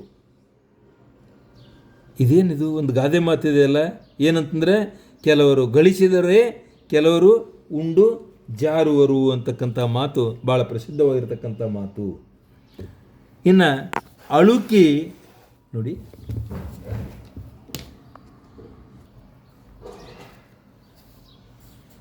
ಅಳುಕಿ ನಡೆದವರೆಲ್ಲ, ಅನುಮಾನದಿಂದ ನಡೆದವರೆಲ್ಲ ನಿನ್ನಯ ಹಳಿವು ಹರಿಭವ ಹೇಳಿ ಚಿತ್ತವ ತಿಳುಹಿಕೊಂಬುದು ನಾವು ಭೀತರು ಧರ್ಮಜನ ಹೊರಗೆ. ಅಳುಕಿ ನಡೆದವರಲ್ಲ, ನಾವು ಅಂಜೋದೆಲ್ಲ ಹಾಗೆ ನೋಡಿದರೆ ನಿನ್ನಯ ಹಳಿವು, ನಿನ್ನ ಈ ಮಾತುಗಳು ಹರಿಭವ ಹೇಳಿ, ರಕ್ಷಣೆಯನ್ನು ಹೇಳಿ ಚಿತ್ತವ ತಿಳುಹಿಕೊಂಬುದು ನಾವು ಭೀತರು ಧರ್ಮಜನ. ಅಂದರೆ ಧರ್ಮರಾಯನ ಕುರಿತು ನಮಗೆ ಭಯ ಇದೆ. ಏನು ಭಯ ಇದೆ ಅಂತಂದರೆ, ಎಲ್ಲಿಯಾದರೂ ಈ ವಿಷಯ ಹೊರಗಡೆಗೆ ಹೋಗಬಾರ್ದು ಅಂಥೇಳಿ ಅಣ್ಣನ ಅಪ್ಪಣೆಯಾಗಿದೆ. ನಾವು ಅದಕ್ಕೆ ಕಟ್ಟು ಬಿದ್ದಿದ್ದೇವೆ. ಅದಕ್ಕೆ ನೀನೇನು ಮಾಡು, ಈ ವಿಷಯವನ್ನು ಅಣ್ಣನ ಬಳಿಯಲ್ಲಿ ಹೇಳೋದು ಉಚಿತ ಅಂಥೇಳಿ ಇಲ್ಲಿ ಹೇಳ್ತಾ ಇದ್ದಾರೆ. ಇದರ ಅರ್ಥ ನೋಡಿ, ಒಂದು ಸಲ ನಾನು ಹೇಳ್ತೀನಿ. ಹೆಂಡತಿಗೆ ವಿಪತ್ತು ಬಂದಾಗ ಒಬ್ಬನೇ ಗಂಡನಿದ್ದರೂ ಕೂಡ ಇಲ್ಲ ನೋಡ್ರಿ, ಇಲ್ಲ ನಾನು ಮತ್ತೆ ಇನ್ನೊಂದು ಪದ್ಯಕ್ಕೆ ಹೋಗ್ತಾ ಇದ್ದೀನಿ. ಭೀಮ ಹೋರಾಡುವುದಕ್ಕೆ, ರಮಿಸಲಿಕ್ಕೆ ಅವರು, ಪ್ರೀತಿ ಮಾಡೋದಕ್ಕೆ ಅವರು, ಹೋರಾಟ ಮಾಡೋದಕ್ಕೆ ಭೀಮ. ಇದು ಭಾಳ ಚಂದದಲ್ಲ ಮಾತಿದು. ಕೆಲವರು ಸಂಪಾದನೆ ಮಾಡಿ ತರ್ತಾರೆ, ಕೆಲವರು ಕೆಲಸ ಮಾಡದೆ ಆನಂದವಾಗಿ ಉಂಡು ತಿಂದು ತೇಗ್ತಾ ಇರ್ತಾರೆ. ಅಂಥವರು ಎಂದಿಗೂ ಯಾರಿಗೂ ಹೆದರಿ ನಡೆಯುವುದಿಲ್ಲ. ನೀನೀಗ ಅವರ ಬಳಿ ಹೋಗು. ಅಂದರೆ ಯಾರು ಕೇವಲ ಉಂಡುಟ್ಟು ನಿನಗೆ ಪ್ರೀತಿ ಮಾಡ್ತಿರ್ತಾರಲ್ಲ ಅವ್ರ ಬಳಿಯಲ್ಲಿ, ವಿಶೇಷವಾಗಿ ಅಣ್ಣ ಅಂತನೇ ಇದೆ ಅವನ ಮನಸ್ಸಿನೊಳಗೆ. ನಿನಗೆ ಆಗಿರ್ತಕ್ಕಂಥ ಅವಮಾನವನ್ನು ಈಗ ಮಾಡಬೇಕಾದಂಥ ಕೆಲಸ, ಈ ಎರಡೂ ಕ್ರಿಯೆಗಳನ್ನು ನೀನು ಹೇಳಿ ಕಾರ್ಯಪ್ರವೃತ್ತರಾಗುವಂತೆ. ನೀನೇನು ನನಗೆ ಹೇಳೋದಲ್ಲ, ನನಗೆ ಯಾವ ಕಾರ್ಯ ಮಾಡು ಅಂತ ಹೇಳೋದಲ್ಲ, ಆ ಕಾರ್ಯ ಕ್ಷಮಿಸಿ, ಆ ಕಾರ್ಯ ಮಾಡುವಂತೆ ನೀನು ಅವರಲ್ಲಿ ಕೇಳ್ಕೊ. ಪಾಂಡವರಲ್ಲಿ ನಾನು ಮಾತ್ರ ಬೇರೆ. ಯಾಕೆ ಅಂತಂದರೆ ಅಣ್ಣ ಧರ್ಮರಾಯನಿಗೆ ನಾನು ಮಾಡಿದುದು ಯಾವುದೂ ಸರಿ ಬರುವುದಿಲ್ಲ. ಧರ್ಮರಾಯ ಯಾವಾಗಲೂ ಅವನು ಸಾಮಾನ್ಯವಾಗಿ ಅರ್ಜುನನನ್ನು ಎತ್ತಿ ಕಟ್ಟಿದಿರ್ತಾನೆ. ಅದಕ್ಕೋಸ್ಕರವಾಗಿ ಅಷ್ಟು ಕ್ಲಿಯರಾಗಿ ಹೇಳೋಂಗಿಲ್ಲ. ನಾನು ಮಾಡಿದುದು ಅಣ್ಣನಿಗೆ ಯಾವ ಕಾರಣಕ್ಕೂ ಅದು ಸರಿ ಬರುವುದಿಲ್ಲ. ಅದಕ್ಕೋಸ್ಕರವಾಗಿ ನೀನೇನು ಮಾಡು ಅಂತಂದರೆ, ಹೋಗಿ ಅಣ್ಣನ ಹತ್ರ ಈ ವಿಷಯವನ್ನು ಹೇಳು. ತನಗೆ ಆತನನ್ನು ಕಂಡರೆ ತುಂಬ ಭೀತಿ ಇದೆ. ಅವರನ್ನು ಖಂಡಿತವಾಗಿಯೂ ಎದುರು ಹಾಕಿಕೊಳ್ಳುವುದಿಲ್ಲ. ಇತರರನ್ನು ಆತ ಎದುರು ಹಾಕಿಕೊಳ್ಳುವುದಿಲ್ಲ. ಆದ್ದರಿಂದ ನೀನು ಅಣ್ಣನ ಬಳಿಯಲ್ಲಿ ಹೋಗುವುದು ತುಂಬ ಉಚಿತವಾದದ್ದು ಅಂಥೇಳಿ ಆತ ಹೇಳ್ತಾ ಇದ್ದಾನೆ. ಈಗ ಮುಂದಿನ ಪ್ರಶ್ನೆಗೆ, ಕ್ಷಮಿಸಿ, ಮುಂದಿನ ಪದ್ಯಕ್ಕೆ ನಾವು ಬರೋಣ. ಹೆಂಡತಿಯ ಹರಿಬದಲಿಯೊಬ್ಬನೇ ಗಂಡು ಕೂಸೆ, ವೈರಿಯನು ಕಡಿಖಂಡವನು ಮಾಡುವನು, ಮೇಣ್ ತನ್ ಒಡಲನು ಇಕ್ಕುವನು. ಹೆಂಡತಿಯ ರಕ್ಷಣೆಗಾಗಿ, ಹರಿಬಂದ ರಕ್ಷಣೆ, ಹೆಂಡತಿಯ ರಕ್ಷಣೆ ಅಂಥೇಳಿ ಬಂತು ಅಂತಂದರೆ ತಾನೊಬ್ಬನೇ, ಭೀಮಸೇನ ಒಬ್ಬನೇ, ಆ ಒಬ್ಬನೇ ಗಂಡು ಕೂಸು, ಗಂಡು ಮಗ. ವೈರಿಯನ್ನು ಕಡಿದು ಖಂಡ ಖಂಡವಾಗಿ ಮಾಡಿ ತುಂಡರಿಸಿ, ವೈರಿಯನ್ನು ಕಡಿದು ಖಂಡವನ್ನು ಮಾಡುವನು, ಮೇಣ್ ಇಲ್ಲ ಅಂತಂದರೆ ತನ್ನ ಒಡಲನ್ನು ಇಕ್ಕುವನು. ವೈರಿಯನ್ನು ಆತ ತುಂಡಾಗಿ ಮಾಡ್ತಾನೆ, ಇಲ್ಲ ಅಂತಂದರೆ ತನ್ನ ಒಡಲು, ತನ್ನ ದೇಹವನ್ನು ಇಕ್ತಾನೆ ಅಂತಂದರೆ ಆ ಒಂದು ಯುದ್ಧದಲ್ಲಿ ಆತ ಪ್ರಾಣಾರ್ಪಣೆ ಮಾಡಿಕೊಳ್ತಾನೆ. ಗಂಡರ್ ಐವರು, ಮೂರು ಲೋಕದ ಗಂಡರ್ ಒಬ್ಬಳನ್ನು ಆಳಲಾರಿರಿ.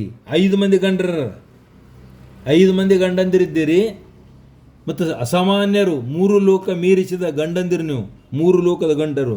ಇಲ್ಲಿ 3 ಲೋಕದ ಗಂಡ ಅಂದರೆ 3 ಲೋಕ ಮೀರಿಸುವ ಶೂರರು ಅಂತ ಅರ್ಥ. ಈ 5 ಜನ ಗಂಡರು ಒಬ್ಬಳನ್ನು ಆಳಲಾರಿರಿ. ಒಬ್ಬಳಿಗೆ ನೀವು ಆಳಲಿಕ್ಕಾಗ್ತಾ ಇಲ್ಲ, ರಕ್ಷಣೆ ನೀಡಲಿಕ್ಕಾಗ್ತಾ ಇಲ್ಲ. ಗಂಡರೋ ನೀವು ಭಂಡರೋ ಹೇಳು ಎಂದಳು ಇಂದುಮುಖಿ. ಹೇಳು ನೀವು ಗಂಡರು ಏನು ಭಂಡರು ಹೇಳು ಅಂಥೇಳಿ ಇಂದುಮುಖಿ. ಇಂದು ಅಂದರೆ ಚಂದ್ರ, ಚಂದ್ರಮುಖಿ, ಚಂದ್ರನಂತೆ ಸೊಗಸಾದ ಮುಖವುಳ್ಳ ದ್ರೌಪದಿ. ಇಲ್ಲಿ ಈ ಪದ್ಯಕ್ಕೆ ನಾನು ಸಾರ ಹೇಳ್ತೀನಿ.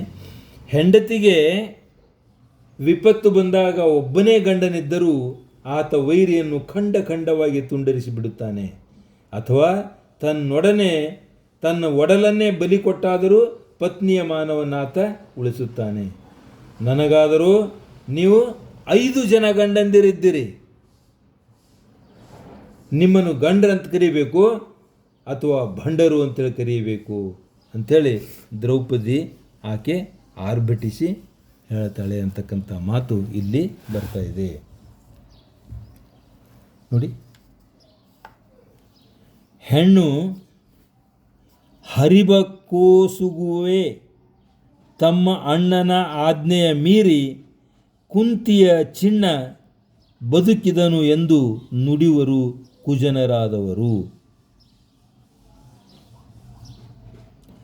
ಭೀಮನ ಮಾತು ಬಹಳ ಸೊಗಸಾಗಿದೆ. ಹೆಣ್ಣಿನ ರಕ್ಷಣೆಗೋಸ್ಕರವಾಗಿ,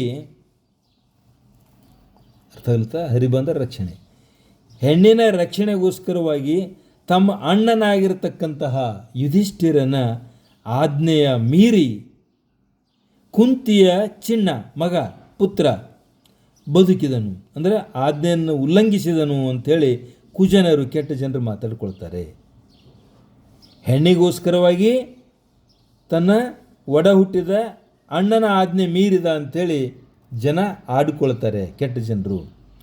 ಅಣ್ಣನ್ ಅವರಿಗೆ ದೂರುವುದು, ನಾವು ಉಣ್ಣದೆ ಉರಿಯುವು, ರಾಯನ ಆಜ್ಞೆ ಕಣ್ಣಿಯಲ್ಲಿ ಬಿಗಿ ಒಡೆದು ಕೆಡೆದೆವು ಕಾಂತೆ ಕೇಳೆಂದ. ಅಣ್ಣನವರಿಗೆ ದೂರುವುದು, ನಿಂದೇನಾದರೂ ಇದು ದೂರು ಕಂಪ್ಲೇಂಟ್ ಇತ್ತು ಅಂತಂದರೆ ನೀನು ಅಣ್ಣನಿಗೆ ಹೇಳುವುದು ಒಳ್ಳೆಯದು ಅಂತಕ್ಕಂಥ ಮಾತು ಹೇಳ್ತಾ ಇದ್ದಾನೆ. ಅಣ್ಣನಿಗೆ ದೂರುವುದು. ನಾವು ಉಣ್ಣದೆ ಉರಿಯುವು, ನಾವು ಅದನ್ನು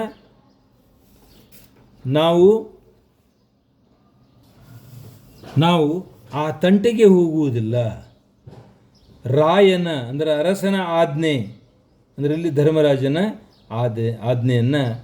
ಆಜ್ಞೆ ಎನ್ನುವ ಕಣ್ಣಿಯಲ್ಲಿ, ಕಣ್ಣಿ ಅಂತಂದ್ರೆ ಸಾಮಾನ್ಯವಾಗಿ ಹಸುಗಳಿಗೆ ಅಥವಾ ಎತ್ತುಗಳಿಗೆ ಕುತ್ತಿಗೆಗೆ ಕಟ್ಟತಕ್ಕಂಥ ಹಗ್ಗ ಇರುತ್ತಲ್ಲ, ಅದಕ್ಕೆ ಕಣ್ಣಿ ಅಂತಾರೆ. ಆ ಹಗ್ಗದಿಂದ ನಾವು ಕಟ್ಟಲ್ಪಟ್ಟಿದ್ದೇವೆ, ಅಂದರೆ ಅಣ್ಣ ಹೇಳಿದ್ದನ್ನು ಮೀರುವಂತೆ ಇಲ್ಲ.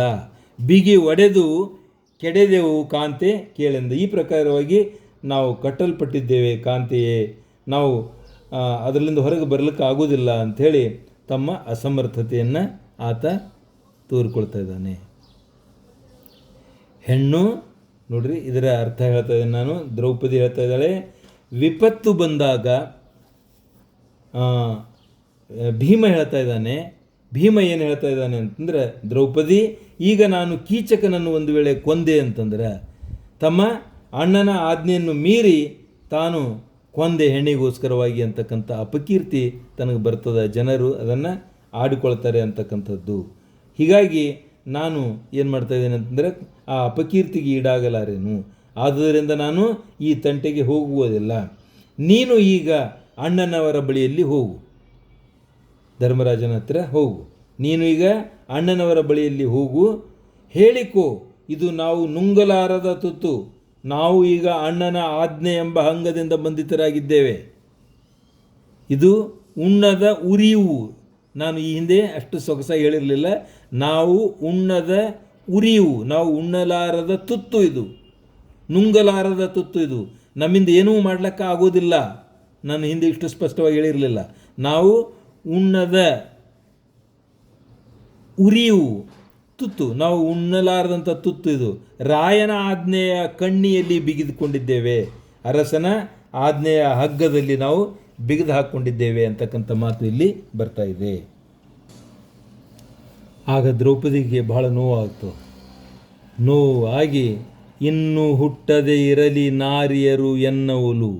ಇನ್ಮೇಲೆ ಯಾವ ಸ್ತ್ರೀ ಕೂಡ, ಯಾವ ನಾರಿ ಕೂಡ ಈ ಪ್ರಕಾರವಾಗಿ ಭೂಮಿ ಮೇಲೆ ಹುಟ್ಟಬಾರದು, ನನ್ನಂತೆ ಯಾರೂ ಹುಟ್ಟಬಾರದು.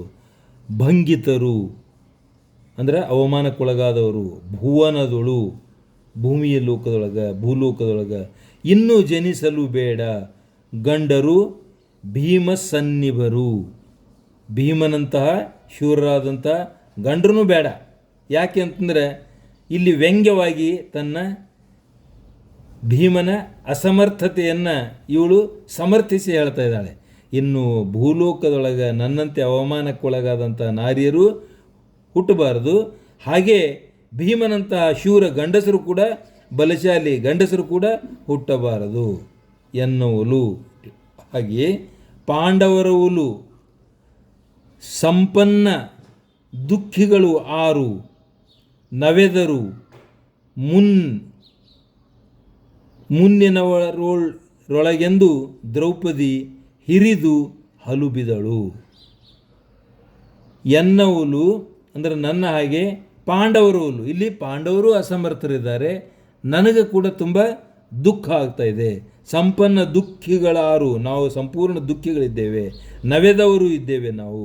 ಮುನ್ನಿನ್ ಅವರೊಳಗೆಂದು, ಇನ್ನು ಬಹುಕಾಲದವರೆಗೆ ನಮ್ಮಂಥವರು ಹಿಂದಿನಿಂದಲೂ ಇಂದಿನವರೆಗೆ ಯಾರೂ ಇಲ್ಲ. ದ್ರೌಪದಿ ಹಿರಿದು ಬಹಳಷ್ಟು ದುಃಖ ತಪ್ತಳಾದಳು ಅಂತಕ್ಕಂಥ ಮಾತು ಇಲ್ಲಿ ಬರ್ತಾ ಇದೆ. ಅಂದರೆ ಅತ್ಯಂತ ದುಃಖದಿಂದ ಅವಳು ಹೇಳ್ಕೊಳ್ತಾ ಇದ್ದಾಳೆ. ಇದರ ಸಾರಾಂಶ ಹೀಗೆ ಹೇಳ್ತಾ ಇದೆ: ದ್ರೌಪದಿ ತನ್ನಂತೆ ಅವಮಾನಕ್ಕೆ ಗುರಿಯಾಗತಕ್ಕಂಥ ಹೆಂಗಸು ಇನ್ನು ಈ ಭೂಮಿ ಮೇಲೆ ಹುಟ್ಟದೇ ಇರಲಿ. ಹಾಗೆ ಈ ಲೋಕದಲ್ಲಿ ಭೀಮನಂತಹ ಗಂಡು ಅದು ಕೂಡ ಹುಟ್ಟದೇ ಇರಲಿ. ಪಾಂಡವರಿಗೆ ಅವರ ಕೈ ಹಿಡಿದ ತನಗೆ ಅನುಭವಿಸುವುದಕ್ಕೆ ದಾರಿದ್ರ್ಯವಲ್ಲದೆ ಇನ್ನೇನು ಸಿಗಲಿಲ್ಲ. ಇಲ್ಲಿ ಪಾಂಡವರಿಗಾಗಲಿ ಅಥವಾ ಅವರ ಕೈ ಹಿಡಿದಂಥ ದ್ರೌಪದಿಗಾಗಲಿ ಸಿಕ್ಕದ್ದು ಕೇವಲ ದಾರಿದ್ರ್ಯ, ದುಃಖ, ಇದು ಮಾತ್ರ ಸಿಕ್ಕಿದೆ ಅಂತಕ್ಕಂಥದ್ದು ಹೇಳ್ತಾ ಇದ್ದಾಳೆ. ಇನ್ನು ಸಮೃದ್ಧವಾಗಿ ದೊರಕಿದ್ದು ದುಃಖ ಮಾತ್ರ. ಬಹಳಷ್ಟು ನಮಗೆ ಸಿಕ್ಕುದೇನಪ್ಪ ಅಂತಂದರೆ ದುಃಖ ಮಾತ್ರ ಸಿಕ್ಕಿದೆ. ಹಿಂದಿನಲ್ಲಿ ನನ್ನ ಹಾಗೆ ಮತ್ತು ಪಾಂಡವರ ಹಾಗೆ ಅತಿಶಯದ ಸಂಕಟದಿಂದ ನೆರೆದವರು ಬೇರೆ ಯಾರಿದ್ದಾರೆ? ಅಂದರೆ ನನ್ನ ಹಾಗೆ ಮತ್ತು ಪಾಂಡವರ ಹಾಗೆ ಇಷ್ಟೊಂದು ದುಃಖ ತಪ್ತರಾದವರು ಯಾರಾದರೂ ಇದ್ದಾರೆಯೇ ಅಂಥೇಳಿ ಅವಳು ದುಃಖ ತಪ್ತಲಾಗಿ ಹೇಳ್ತಾ ಇದ್ದಾಳೆ. ಮಂದೆ ಗೆಳಿಸಿದ ಪಾಪಿ ಕೌರವ ಅಂದು, ಇಲ್ಲಿ ಅಲ್ಲಲ್ಲಿ ನಾನು ಕೆಲವೊಂದು ಕಡೆ ಮಾರ್ಕ್ ಮಾಡ್ತಾ ಹೋಗಿದ್ದೇನೆ. ಮುಂದಲೆ ವಿಡಿದು ಸೈಂಧವ ಬಂದು ಬಳಿಕ ಅರಣ್ಯವಾಸದೋಳ್ ಎನ್ನನ್ ಎಳೆದೊಯ್ದ ಇಂದು ಕೀಚಕ ನಾಯ ಕಾಲಲಿಯನ್ ನೊಂದೆ ನಾನ್ ಈ 3 ಬಾರಿಯೇ ಬಂದ ಭಂಗವೇ ಸಾಕು ಎನ್ನುತ್ತಾ ಬಸವಳಿದಳು ಇಂದು ಮುಖಿ. ನೋಡ್ರಿ, ಇಲ್ಲಿ 3 ಘಟನೆಗಳಿವೆ. ಒಂದು, ತುಂಬಿದ ಸಭೆಯಲ್ಲಿ ದ್ರೌಪದಿಗೆ ಕೌರವರು, ದುರ್ಯೋಧನ ಅಲ್ಲಿ ಅವಮಾನಕ್ಕೆ ಕಾರಣನಾತನ. ಏನಂತಂದ್ರೆ ಅವಳ ಕೂದಲನ್ನು, ತಲೆ ಕೂದಲನ್ನು ಬಾಚಿದ ಕೂದಲನ್ನು ಬಿಚ್ಚಿ ಅವಮಾನ ಮಾಡ್ತಾನೆ, ಸೀರೆಯನ್ನು ಸೆಳೆದು ಅವಮಾನ ಮಾಡ್ತಾನೆ ದುಶ್ಯಾಸನನ ಈ ಒಂದು ಕ್ರೌರ್ಯ ರೂಪ. ಮಂದೆಗೆ ಎಳಸಿ, ಮಂದಿಯೊಳಗಂದರೆ ಸಭೆಯೊಳಗೆ ತಂದು ಪಾಪಿ ಕೌರವ ಪಾಪಿಷ್ಠನಾದಂಥ ದುರ್ಯೋಧನನು ಅಂದು ನನ್ನ ಮುಂದೆಲೆ ಹಿಡಿಸ್ದ, ಅಂದರೆ ಹೆರಳನ್ನು ಬಿಚ್ಚಿಸ್ತಾನೆ, ಅವಮಾನ ಮಾಡ್ತಾನೆ. ಇನ್ನು ನೆಕ್ಸ್ಟ್ ಸೈಂಧವ ಅಂದರೆ ಜಯದ್ರಥ.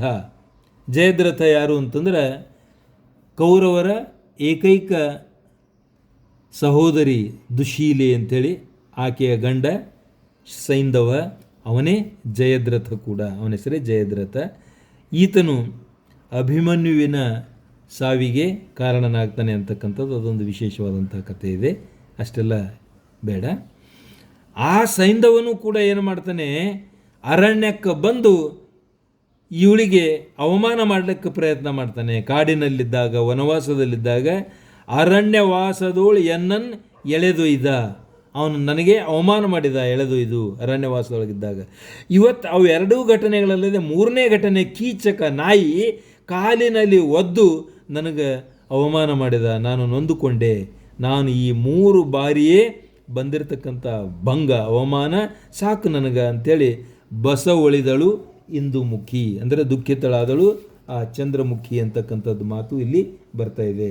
ಸಭೆಯಲ್ಲಿ ಎಲ್ಲರ ಮುಂದೆ ಎಳೆತರಿಸಿ ಅವಮಾನಿಸಿದ ಕೌರವ ಇನ್ನು ಅರಣ್ಯವಾಸದಲ್ಲಿದ್ದಾಗ ಜಯದ್ರಥನು ಅವಳಿಗೆ ಅಲ್ಲಿಯೂ ಕೂಡ ಅವಮಾನ ಮಾಡ್ತಾನೆ, ಮುಂದೆಲೆ ಹಿಡಿದು ತನ್ನನ್ನು ಎಳೆದುಕೊಂಡು ಹೋಗ್ತಾನೆ. ಇನ್ನು ಕೀಚಕ ನಾಯಿ ಕಾಲಲ್ಲಿ ಅವನು ಒದ್ದ, ಕಾಲಲ್ಲಿ ನೊಂದೆ, ಅವನ ಕಾಲಿನಿಂದ ನೊಂದುಕೊಂಡೆ ನಾನು, ಅಂದರೆ ಒದ್ದಿರ್ತಾನಲ್ಲ ಅದು ನೋವು. ನಾನು ಈ 3 ಬಾರಿ ಕೂಡ ನಾನು ದುಃಖಿತಳಾಗಿದ್ದೇನೆ ಅಂತೇಳಿ ಬಸವಳಿದು ದುಃಖ ತಪ್ತಳಾಗಿ ಆಕೆ ಹೇಳ್ತಾಳೆ. ಈ ಸನ್ನಿವೇಶ ಇಂದುಮುಖಿ. ಇಂದುಮುಖಿ ಅಂದರೆ ಚಂದ್ರಮುಖಿ. ಮತ್ತು ಮುಂದುವರಿಯೋಣ. ಇಂದುಮತಿ ಮುಂದುವರಿಸ್ತಾಳೆ. ಇಂದುಮತಿ ಅಂತಂದರೆ ದ್ರೌಪದಿ ಮುಂದುವರಿಸ್ತಾಳೆ. ಕಾಲಯಮ ಕೆರಳಿದೊಡೆ ಮುರಿವೆ ಎಚ್ಚಾಳುತನದವರ್ ಎನ್ನನ್ ಒಬ್ಬಳ ಆಳಲಾರಿರಿ. ಕಾಲಯಮ ಅಂತಾರೆ ಯಮ, ಸಂಹಾರಿಸಿ. ಅವ ಯಮ ಅಂತಂದರೆ ಎಲ್ಲರ ಸಂಹಾರಕ್ಕೂ ಕಾರಣೀಭೂತನಾಗಿರ್ತಕ್ಕಂಥವನು. ಅಂತಹ ಎಲ್ಲರನ್ನ ಸಾಯಿಸುವ ಶಕ್ತಿ ಹೊಂದಿರತಕ್ಕಂಥ ಸಿಟ್ಟಿಗೆದ್ದ ಯಮ ಏನಾದರೂ ನಿಮ್ಮ ಎದುರಿಗೆ ಬಂದರೆ ಮುರಿವೆಚ್ಚಾಳುತನದವರ್ ಅವನನ್ನು ಮುರಿದು ಹಾಕಿಬಿಡ್ತೀರಿ, ಸಂಹರಿಸಿ ಬಿಡ್ತೀರಿ. ಎಚ್ಚಾಳುತನ, ಎಚ್ಚಂತಂದ್ರೆ ಬಾಣ ಅಂತ ಅರ್ಥ ಆಗ್ತದೆ. ನಿಮ್ಮ ಬಾಣಶಕ್ತಿಯಿಂದ, ಬಿಲ್ವಿದ್ಯೆಯಿಂದ ಯಮನನ್ನು ಸೋಲಿಸ್ತಕ್ಕಂಥವ್ರು ಇದ್ದೀರಿ ನೀವು ನಿಮ್ಮ ಬಿಲ್ವಿದ್ಯೆಯಿಂದ ಯಮನನ್ನು ಸೋಲಿಸ್ತಕ್ಕಂಥವ್ರು ಇದ್ದೀರಿ. ಆದರೆ ಒಬ್ಬಳನ್ನು ಆಳಲಾರಿರಿ. ನಾನು ಒಬ್ಬಳಿದ್ದೇನೆ, ನನಗೆ ಆಳುವ ಶಕ್ತಿ, ನನಗೆ ರಕ್ಷಣೆ ನೀಡತಕ್ಕಂಥ ಶಕ್ತಿ ನಿಮಗಿಲ್ಲ. ಪಾಪಿಗಳಿರ, ನೀವು ಪಾಪಿಷ್ಠರಿದ್ದೀರಿ. ಅಪಕೀರ್ತಿಗೆ ಅಳುಕಿರಲ್ ತಳಹೊರೆ ನಿಮಗೇಕೆ. ಇಂಥ ಅಪಕೀರ್ತಿ ಹೊತ್ತುಕೊಂಡಿರ್ತಕ್ಕಂಥ ನಿಮಗೆ ತೋಳ ಹೊರೆ, ಬಾಹುಬಲ, ನಿಮ್ಮ ಭುಜಗಳೇನಿವೆ ಅಲ್ಲ ಅವು ಭಾರ, ಅವು ನಿಮಗೆ ಯೋಗ್ಯ ಅಲ್ಲ. ಅವು ಯಾಕೆ ನಿಮಗೆ ಬೇಕು? ಭೂಮಿಪಾಲ ವಂಶದೊಳ ಉದಿಸಲೇತಕ್ಕೆ. ಭೂಮಿಪಾಲ ಅಂದರೆ ಅರಸ, ಭೂಪಾಲ, ಅರಸನ ವಂಶದೊಳಗೆ ನೀವು ಯಾವ ಕಾರಣಕ್ಕಾಗಿ ಹುಟ್ಟಿಕೊಂಡಿದ್ದೀರಿ? ಕೂಳುಗೇಡಿಂಗೊಡಲ ಹೊರುವಿರ ಎಂದಳು ಇಂದುಮುಖಿ. ಕೂಳ ಗೇಡಿಂಗೆ ಒಡಲ ಅಂದರೆ ಅನ್ನ ತಿನ್ನುವುದಕ್ಕೆ ಭೂಮಿಗೆ ಬಿಟ್ಟಿರಿ, ನೀವು ಭೂಮಿಯೊಳಗೆ ಬಿಟ್ಟಿದ್ದೀರಿ. ಕೂಳುಗೇಡಿಂಗೆ ಒಡಲ ಅಂದರೆ ಆಹಾರ ಸೇವನೆ, ತಿಂಡಿ ತಿನ್ನುವುದೇ ತಮ್ಮ ಕೆಲಸ ಅಂಥೇಳಿ ನೀವು ಹುಟ್ಟಿಕೊಂಡಿದ್ದೀರಿ. ಹೊರುವಿರಿ, ಇಲ್ಲಿ ಭೂಮಿ ಮೇಲೆ ಭಾರವಾಗಿರುವಿರಿ ಎಂದಳು ಇಂದು ಮುಖಿ. ಚಂದ್ರಮುಖಿಯಾಗಿರ್ತಕ್ಕಂಥ ದ್ರೌಪದಿ ಈ ಪ್ರಕಾರವಾಗಿ ಹೇಳ್ತಾಳೆ. ಇದರ ಸಾರಾಂಶ, ನೀವು ಪಾಂಡವರು ಎಂತಹ ವೀರರಿದ್ದೀರಿ ಅಂತಾರೆ, ಕೆರಳಿ ನಿಂತರೆ ಯಮನನ್ನೇ ಮುರಿದು ಕೆಡಬಲ್ಲಂತಹ ಸಮರ್ಥರು ನೀವು. ಆದರೆ ನೀವೆಲ್ಲರೂ ಸೇರಿ ನನ್ನ ಒಬ್ಬಳನ್ನು ಕಾಪಾಡಲಾರಿರಿ. ಪಾಪಿಗಳು ನೀವು, ನಿಮಗೆ ಅಪಕೀರ್ತಿ ಬರುತ್ತದೆ ಎಂಬ ಅಂಜಿಕೆಯಾದರೂ ಬೇಡವೇ? ಹಿಂಗೆ ತಮ್ಮ ಹೆಂಡತಿಗೆ ಅವಮಾನವಾದಾಗ ಅಪಕೀರ್ತಿ ಬರ್ತದಂತಕ್ಕಂಥದ್ದು ಇಷ್ಟು ಕೂಡ ನಿಮಗೆ ಬೇಡವೇನು? ಅಪಕೀರ್ತಿ ಬರ್ತದಂತಕ್ಕಂಥದ್ದು. ವೀರ ಕಾರ್ಯ ಮಾಡದ ಈ ತೋಳುಗಳು ನಿಮಗೆ ವ್ಯರ್ಥ ಹೊರೆಯಾಗಿವೆ. ನಿಮಗೆ ಈ ತೋಳುಗಳು ನಿಮ್ಮದೇನು ಭುಜ ಬಲಗಳು ಬಲಿಷ್ಠವಾದದ್ದಿವೆ ಅಂತ ನೀವು ಹೆಮ್ಮೆ ಪಡ್ತಿರಲ್ಲ, ಅದು ಯಾವ ಕಾರಣಕ್ಕೆ? ಅದು ಆ ತೋಳ ಹೊರೆ ನಿಮಗೆ ವ್ಯರ್ಥ ಅಂಥೇಳಿ. ಅವು ನಿಮಗೆ ಯಾಕೆ ಬೇಕು? ನೀವೆಲ್ಲ ರಾಜವಂಶದಲ್ಲಿ ಏಕೆ ಹುಟ್ಟಬೇಕಾಗಿತ್ತು? ನೀವು ರಾಜವಂಶದಲ್ಲಿ ಹುಟ್ಟುವ ಅವಶ್ಯಕತೆ ಇರಲಿಲ್ಲ. ಹೇಳಿ, ನಿಮ್ಮ ದಂಡಕ್ಕಾಗಿ ನಿಮ್ಮ ದೇಹವನ್ನು ಇಟ್ಟುಕೊಂಡಿದ್ದೀರಿ ಅಷ್ಟೇ.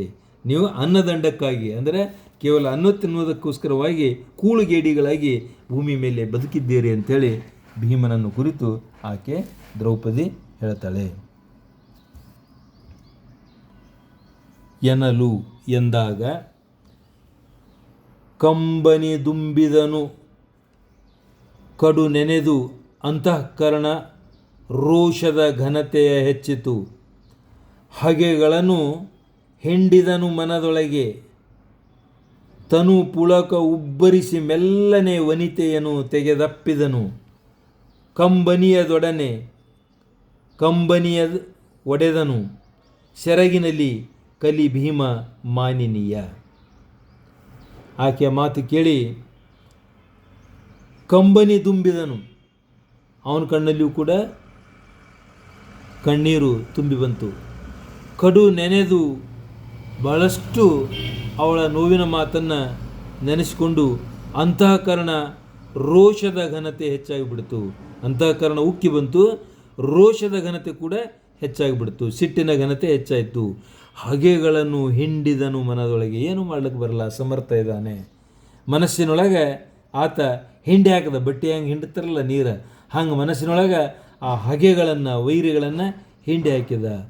ತನು ಪುಳುಕವೋ ಒಬ್ಬರಿ ಮೆಲ್ಲನೆ, ಅಂದರೆ ಆನಂದ ತನು ಪುಳುಕವಾಗುವಂತೆ ಮೆಲ್ಲನೆ ಆ ವನಿತೆಯನ್ನು, ಹೆಂಡತಿಯನ್ನು ಆತ ಏನು ಮಾಡ್ತಾನೆ? ಮೆಲ್ಲನೆ ತೆಗೆದಪ್ಪಿದನು, ಬೆರಸೆಳೆದುಕೊಂಡು ಅಪ್ಪಿಕೊಳ್ಳುತ್ತಾನೆ. ಕಂಬನಿಯ ದೊಡೆದನು, ಆ ಕಂಬನಿಯನ್ನು ಬಂದಿತ್ತಲ್ಲ ಅವಳ ಕಣ್ಣಿನಲ್ಲಿಯೂ ಕೂಡ ಅದನ್ನು ಒರೆಸ್ತಾನೆ. ಹ್ಯಾಂಗೆ ಒರೆಸ್ತಾನೆ ಅಂದರೆ ಸೆರಗಿನಲ್ಲಿ, ತನ್ನ ಮೈ ಮೇಲಿರ್ತಕ್ಕಂತಹ ಆ ಶಲ್ಯದ ಅಂಚಿನಲ್ಲಿ. ಕಲಿಭೀಮ ಮಾನಿನೀಯ, ಆ ಮಾನಿನೀಯ ಅವಳ ಕಣ್ಣೀರನ್ನು ಒರೆಸ್ತಾನೆ. ನೋಡಿ, ದ್ರೌಪದಿಯ ನುಡಿಯನ್ನು ಕೇಳಿ ಭೀಮನ ಕಣ್ಣಿನಲ್ಲಿ ನೀರು ಉಕ್ಕಿತು, ಅಂತರಂಗ ಕೂಡ ಆರ್ದ್ರವಾಯಿತು, ರೋಷ ಉಕ್ಕಿತು. ಮನಸ್ಸಿನಲ್ಲೇ ಹಗೆಗಳನ್ನು ಹಿಂಡಿದನು. ಪ್ರಚಂಡ ಮಲ್ಲರೊಡನೆ ಕಾದಾಡುವ ಪ್ರಸಂಗವನ್ನು ಆತ ನೆನಪಿಸಿಕೊಂಡನು. ಈ ಅರ್ಥ. ತನು ಪುಳಕ ಉಬ್ಬರಿಸಿಯೇ ತನ್ನ ಮನಸ್ಸಿನೊಳಗೆ ಪುಳಕಗೊಳ್ತಾನೆ. ಹೇಗೆ ಪುಳಕಗೊಳ್ತಾನೆ? ಪ್ರಚಂಡ ವೈರಿಗಳನ್ನು ಸೋಲಿಸಿದೆ ಅಂತಕ್ಕಂಥದ್ದನ್ನು ಸ್ಮರಿಸಿಕೊಂಡು ಪುಳಕಗೊಳ್ತಾನೆ, ರೋಮಾಂಚನಗೊಳ್ತಾನೆ. ಅನುಕಂಪದಿಂದ ಮೆಲ್ಲನೆ ಆ ವನಿತೆಯನ್ನು, ಪತ್ನಿ ದ್ರೌಪದಿಯನ್ನು ಬಿಗಿದಪ್ಪಿಕೊಂಡು, ಮೆಲ್ಲನೆ ಅಪ್ಪಿಕೊಂಡು ತನ್ನ ಸೆರಗಿನ ಅಂಚಿನಿಂದ ಅವಳ ಕಣ್ಣುಗಳನ್ನು ಒರೆಸ್ತಾನೆ ಅಂತಕ್ಕಂಥ ಮಾತು ಬರ್ತದೆ. ಇನ್ನು ಮುಂದಿನ ಪದ್ಯ ನೋಡೋಣ. ನೋಡಿ,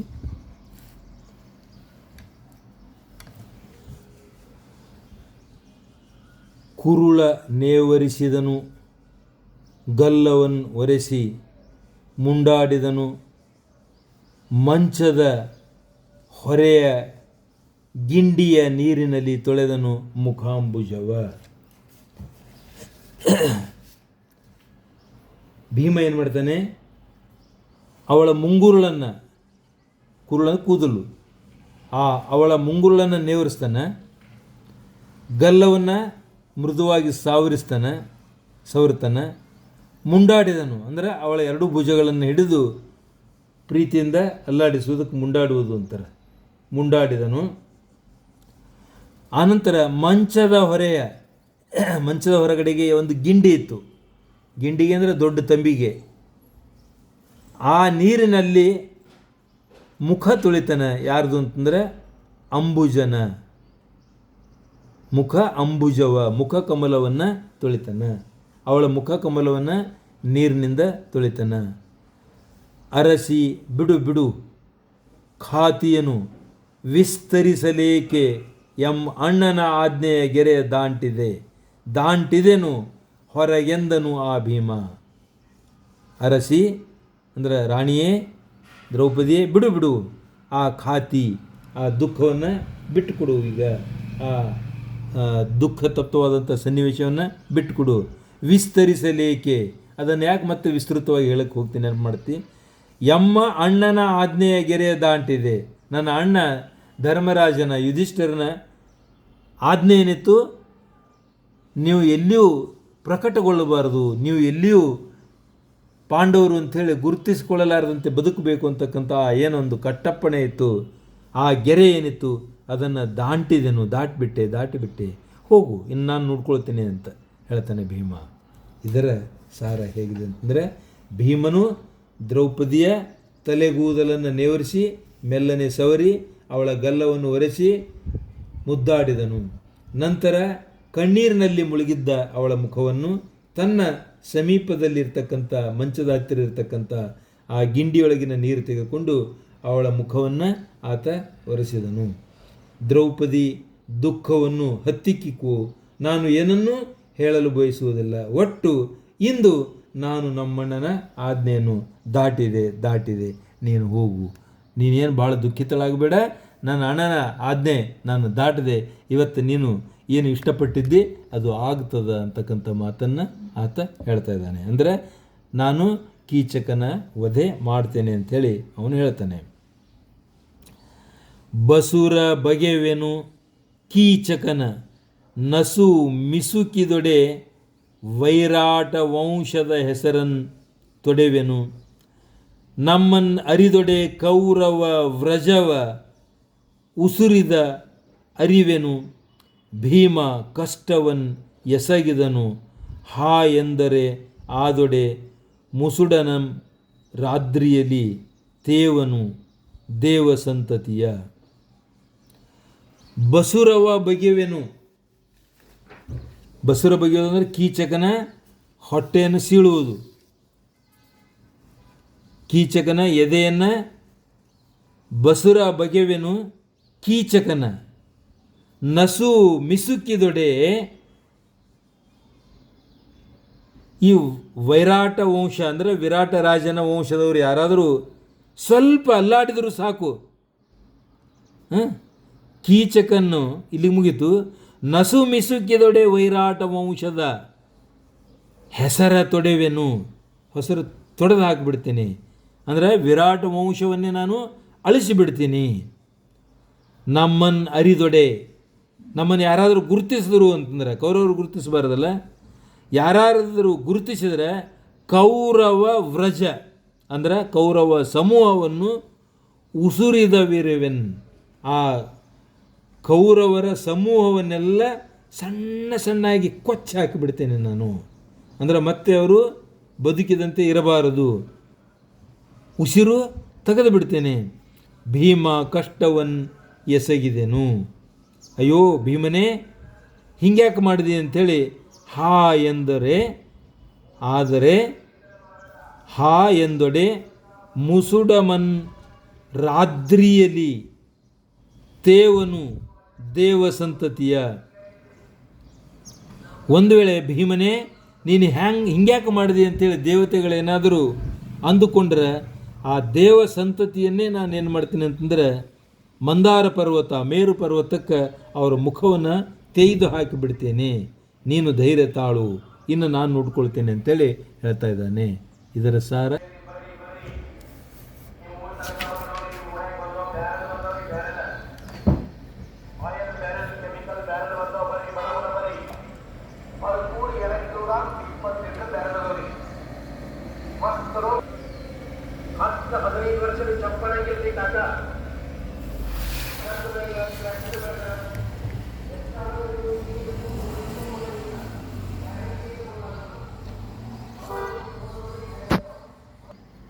ವಿದ್ಯಾರ್ಥಿಗಳೇ, 16 ಪದ್ಯಗಳ ಈ ಖಂಡಕಾವ್ಯ ನಾವಿವತ್ತು ಓದಿ ಮುಗಿಸಿದ್ದೇವೆ, ತಿಳಿದುಕೊಂಡು ಮುಗಿಸಿದ್ದೇವೆ. ಸಾಧ್ಯ ಆದಷ್ಟು ನೀವು 2-3 ಸಲ ಕೇಳಿದರೆ ತಮಗೆ ಅರ್ಥ ಆಗ್ತದೆ. ತಾವು ದಯವಿಟ್ಟು ಇದನ್ನು 2-3 ಸಲ ಕೇಳಿ ತಮ್ಮ ಸ್ನೇಹಿತರೊಂದಿಗೆ ಹಂಚಿಕೊಳ್ಳಿ. ನಾನು ಈ ಪದ್ಯ ಭಾಗದ ಪ್ರಶ್ನೋತ್ತರ ಮಾಲಿಕೆಯನ್ನು ಕೂಡ ಹೊರಗೆ ತರ್ತಾ ಇದ್ದೇನೆ. ದಯವಿಟ್ಟು ತಾವು ಆ ಭಾಗವನ್ನು ಕೂಡ ನೋಡಬೇಕು. ಪರೀಕ್ಷಾ ದೃಷ್ಟಿಯಿಂದ ಈ ಪದ್ಯ ಖಂಡಿತವಾಗಿಯೂ ಪ್ರತಿ ವರ್ಷ ಒಂದಿಲ್ಲ ಒಂದು ಪ್ರಶ್ನೆಗಳು ಬಂದಿರ್ತವೆ ಅಂತ ಹೇಳ್ತಾ ನಾನು ಇಲ್ಲಿಗೆ ನನ್ನ ಪಾಠ ಮುಗಿಸ್ತಾ ಇದ್ದೇನೆ. ದಯವಿಟ್ಟು ನನ್ನ ಚಾನಲ್ ಸಬ್ಸ್ಕ್ರೈಬ್ ಮಾಡಿ ಅಂತ ಹೇಳ್ತೇನೆ. ಮತ್ತೆ ಭೇಟಿಯಾಗೋಣ. ತಮ್ಮೆಲ್ಲರಿಗೂ ಶುಭವಾಗಲಿ. ಧನ್ಯವಾದಗಳು.